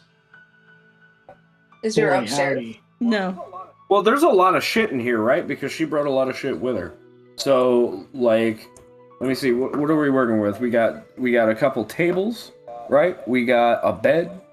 Like, we can just like kind of pile shit up in certain ways that are not obvious. Whereas if somebody's just looking in, they're not gonna see it. You know? Did Also, we take does those this- binoculars? Did you? What's that? Yeah, we got the Did binoculars. we take if we have the binoculars, we could camp out a little ways away, and someone could always have watch on the box. Well, I was Or also does he even thinking- have a familiar there? I was also thinking we could have a familiar. Does this place have a basement? Okay, no basement. It could. You have mold Does it earth. have a Does it have a root cellar? I could mold earth. Boy, that sounds fucking treacherous. That's fine. It's like Boy, Jenga. So I'm thinking we leave the box, and then a ways away set up camp, and just have an eye on it with whoever's keeping watch, and a So- familiar there. I really like this idea. I do just want to hedge our bets a tiny bit because we do need to expect the possibility that perhaps 12 of them are going to show up and open up the box and be like, hang on a second, there's something fishy going on here. And then it's Johnny v12 while the rest of us spend the next 6 rounds running to you. That's true. I will stay in the house with Johnny. Well, like, moving the furniture in a way that it looks ransacked, but not, like, obviously stacked that way would be pretty easy to make up camp. Because we have 2 small people and then, like, 3 large people. So, like... Yeah, I am going to use some of my rope to tie myself to the bottom of the bed. But I want to do so in such a way where I have, like, one string of rope that if I pull, it all comes undone. All the blood Hold on, pools in another the top of your head. question. DM, how long would it take to repair this cloak with Smith's tools, ideally? The tattered cloak, 2 days in the bag. Oh, shit. Yeah, and to repair it, you would it's need been- weaver's tools, because it's not armor, it's a cloak. So I need to pay someone. Okay. Well, I mean, with the +5 from the cloak, you can probably also outrun a group of enemies, as long as they're not inordinarily fast. Sure, yeah. I could turn into something very fast as well. I could turn into a horse, and then we have Jay Elwood rush into your defense as well. On horseback. Well, what if we have Vivian stay then, and if it does end up being 12v2, we can horse away? I can horse you out of there. Xander refuses to leave Johnny behind. I am tying myself to the bottom of the You bed. do not need to Okay, do well, you know what that. else? You can also, like, a vessel sit in case we do need to run away, so this is fine. Yeah, Can't you well, just sit in your ring? I only have 2 hours of that, Oh, okay. unfortunately. But if I hear some fuckery going on, then you know what? You're right, though. I don't even need to untie myself. I can just go in the ring. Got You it. So go- Johnny in the box, 2 people hiding in the house, the rest of the party a little ways away, Okay. waiting, watching. Vivian and Xander in the house. Vivian is small. She can hide in small spaces. When something goes down, you go ring. I put on the ring. Hang out nearby with Pass Without Trace on. They pick up Johnny. If it goes bad, I horse us out of there. And then, man, what a time to be alive. There's Yeah. no way this can go wrong. Okay, we I enact think our this is plan. going to go great. Isn't it smart to divide the party into, like, the marshals and, like, the spellcasters? It's That'll be fine. What's the worst that can happen? Close enough that they can pursue, far enough that they're not going to be immediately noticed. Well, like, and there's pretty Hey, thick tree coverage around here, right? Like, you could I'm do like just a saying. I'm just saying, voluntarily getting captured by the enemy this would not even be the first time Xander has done that this month. This month. Yeah, I mean, can if like the forest is pretty thick, if y'all don't light a fire, would it be reasonable for them to be like 60 feet back watching with binoculars? Jess? Oh, I'm sorry, I didn't realize this was a question for me. Would it be reasonable for people to be 60 feet back watching with binoculars? Is that what the question? And be hidden enough, like if they camped out? Yeah. Okay. All right. So we set up the camp 60 feet back. Watches are going to remain relatively the same. Also, not to put a finer point on it, but I have fog cloud, so like worst comes to worst, I pop that shit, and then like we have Johnny in a room where he's the only person who can effectively fight. We got We'll be we just got fine. options. Let's just make one thing abundantly clear. If this does become a fight, we take one alive, Yeah. preferably 2. But at least 1. Alright. Yeah, we enact our plan. All right. Who is first watch?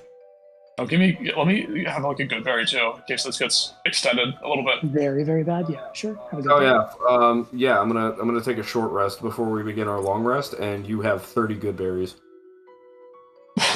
Great. Yeah, preparing to use the ability to cause a coin to continuously emit the sound of coins jingling about.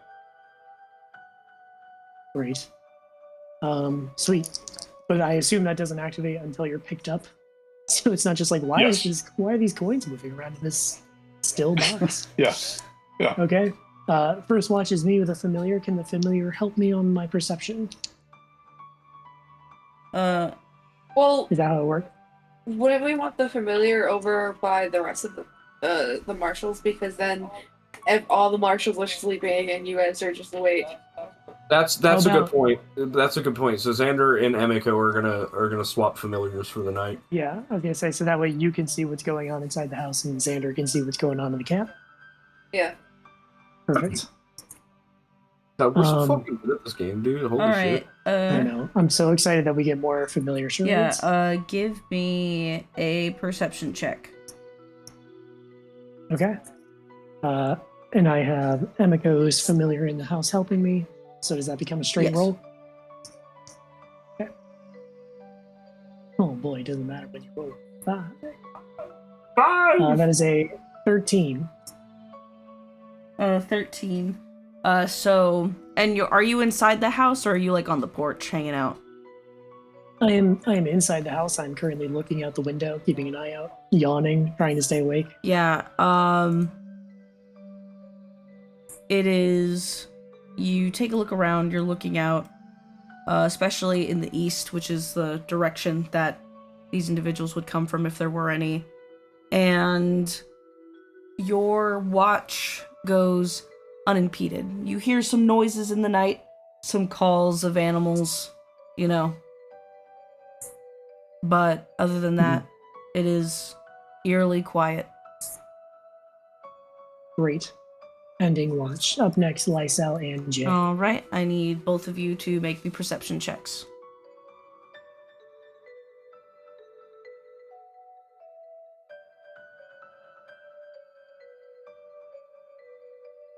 Ugh.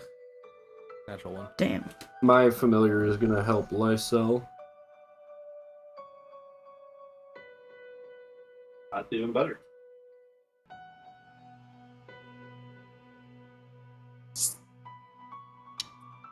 .22 perception.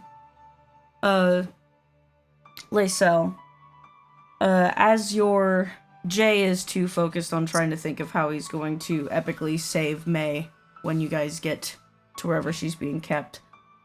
And Lysel, as you're peering out the window actually, Lysel, you're out in the woods, right, when you do yours? Yeah, I believe so. Yeah. You are peering through the woods and you don't see any movement of any kind or anything. Again, eerily quiet.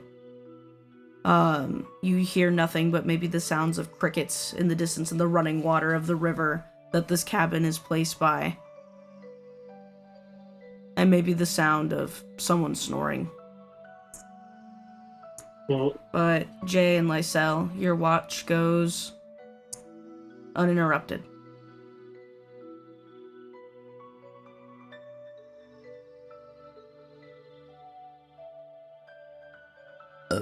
Excuse me.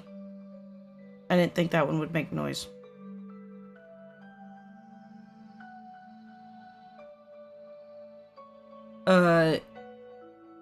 On Emiko's watch, Emiko, go ahead and give me a perception check. Would the familiar be Yep. able to help me? Okay.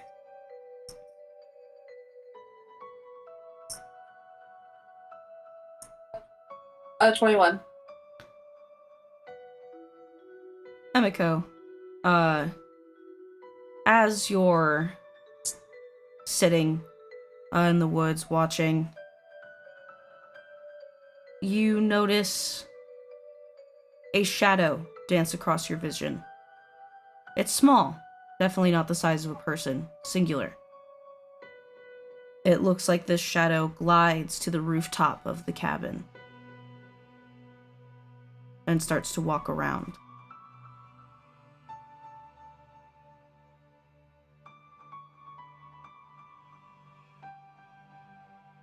Emiko's gonna look through the binoculars to like get a closer look. Does this seem like another one of those Microraptors? And it has a leather band around its neck.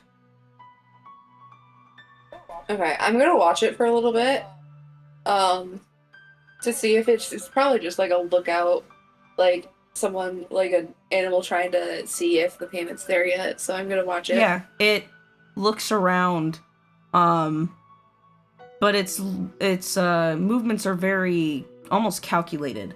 You know, it looks around and then it looks over the edge of the roof onto the patio, looks on the other side, doesn't look into all the windows, just from the roof looks down at where it knows each of the windows is. And then it gets to the highest point of the cabin's roof and faces due east and starts kind of wiggling its body, preparing to jump.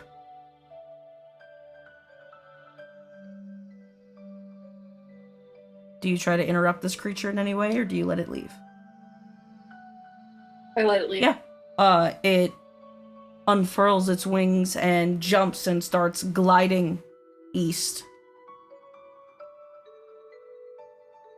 East. That's important. Northeast. Mm-hmm. Yeah, that's where we thought the general idea of where it would be. Well, now we have confirmation. Mm-hmm. But after that, you know, maybe you're a little on high alert for a few minutes, but nothing else happens.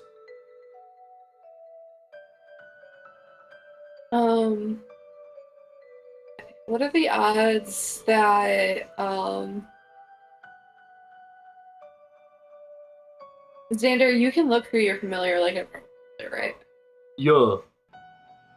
What are the odds of Xander looking through his familiar's eyes like right when he gets up? Probably pretty good. Okay, and you can like understand people, right? Yes? What? Okay, she just wants to like tell you about the microraptor coming. Understood, yeah. I Yeah. got you. I was like, well, because you asked me, like, oh, you can understand people. It's like, yeah? As the raptor. Unless you start speaking fucking celestial or some shit, then yeah.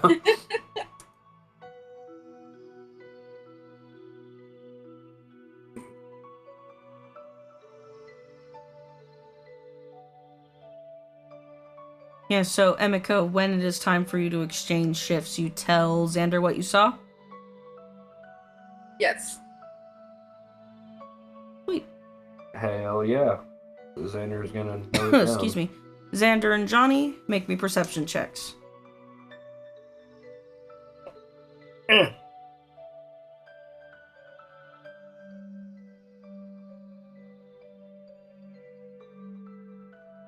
Nine. 21.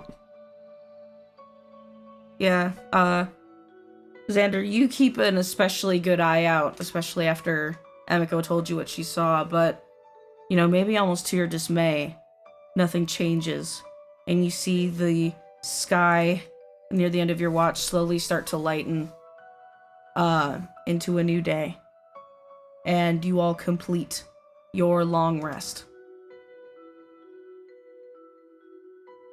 Fog. Okay, let's wait another day.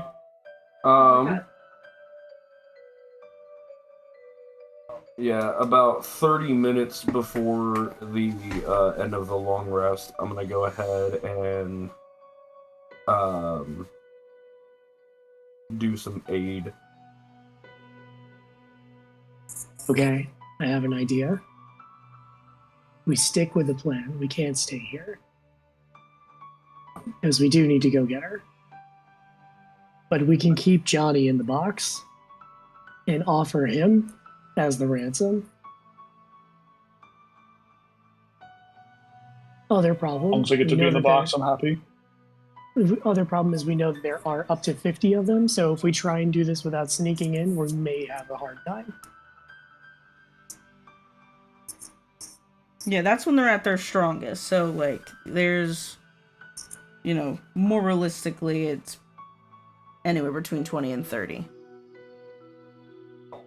That's still a lot It of is. motherfuckers. That is a lot of motherfuckers, motherfuckers. I'm yeah. not discrediting that. That is a lot of motherfuckers. So, is this a classic split the party? where Xander, being the piece of shit that he is, takes Johnny Box and offers him as a ransom while the rest of us break in and try and save her. No. And here's the thing, none about that is a good idea. I understand, but it does sound really cool.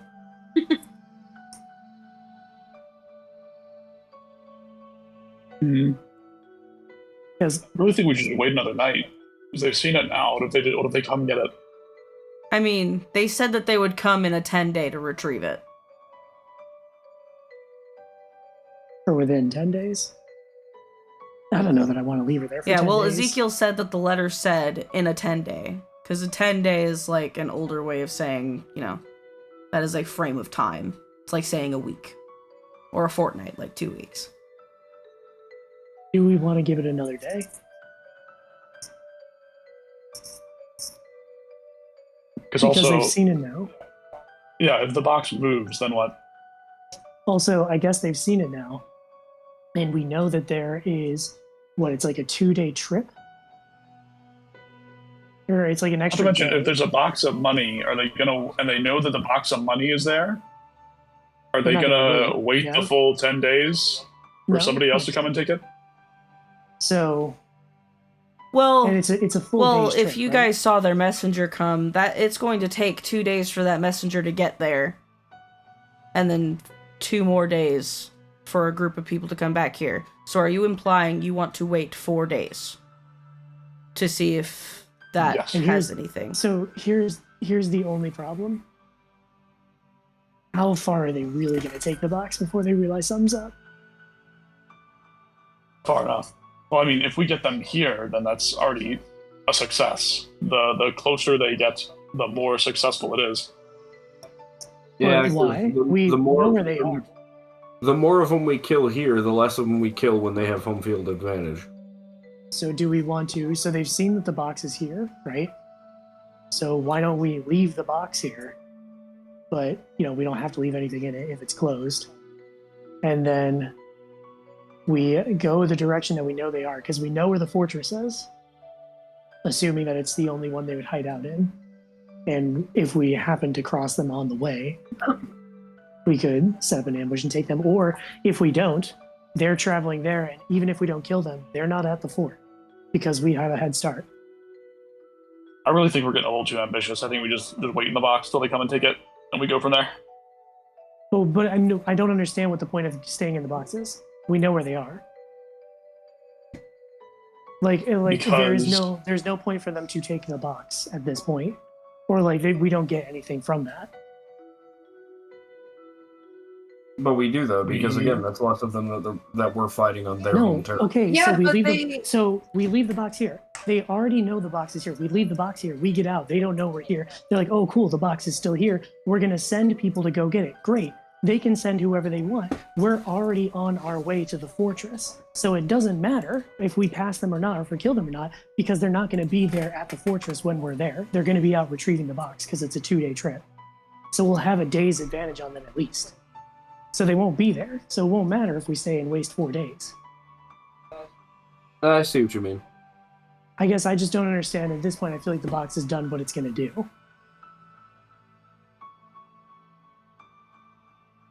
Johnny, would you like us to find you another box to put you in? I will carry you in another box if that will help. I just love the box plan, and Box I is don't very really. It seems like it'd be a little boring to just go to the fortress, kill them all, leave. I'd say that's my real motivation here. I mean, Sitting here for 4 days, it's not you boring. still... Also, if you stay here for 4 No, days... because we time skip, and then we get to do the Also, entertaining if thing. you stay here for 4 days, you still have to go to the fortress, kill them, and leave. They're not all going to come Just 2 out days? there. I'm not saying that as a spoiler, 2 days? but that would be really stupid if all of them left the fortress to come get a box. We should also assume that they're not all going to be there at the same time, because they have, at this point, they're just settling down. And I think I'm the only person here, I'm Joey might have, who's played Red Dead Redemption 2. But the first thing they do anytime they get to a new place is like, all right, everybody go out and find some work. So right now, if they just got here, they're still they might not all be at the fort anyway. This might not be a 20-person fight. And even if it is, I feel like at this point we gotta move. I can agree to that.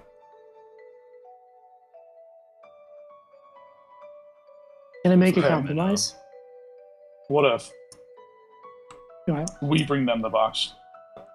That was my other plan that may have worked, but the only issue then is that we're like, okay, here's the box. And they say, okay, leave. And we say, wait, where is she? And they say, fuck off. What then? Then it's just a fight. Then we may as well have just gone. Then we That's let true. them bring the box in. Because if you want to make assumptions here, couldn't it be we go to the fortress, we try to break in, they take the girl? That is another assumption you could make. I feel We like need to know where she is and like how to get her out before we go in and start fighting people. Okay, Well, we can that's do why- that. that's- We go that's why there, we do that's why we recap. have- That's why we have a druid that can fucking polymorph into a fly. See, we could do that, but we could also do it with a box. We can And, do you know, That's what the spot. I think you're too focused on the fact that a box is present. Well, also, I think the box may be an I would like to point out. If you're nothing without the box, you don't deserve to I have also it. want to point out that none of you are Ezekiel Fleckhart, and they gave him a specific place to leave it in the ransom note. If you go outside a ransom, that is not following their instructions. Understood. Love to see But the at the same DM time- informing our plan. I'm just saying. I don't Well, think the box is because gonna work. like it sounds like we're getting into the territory of the reason we're harping on the box is because it's funny.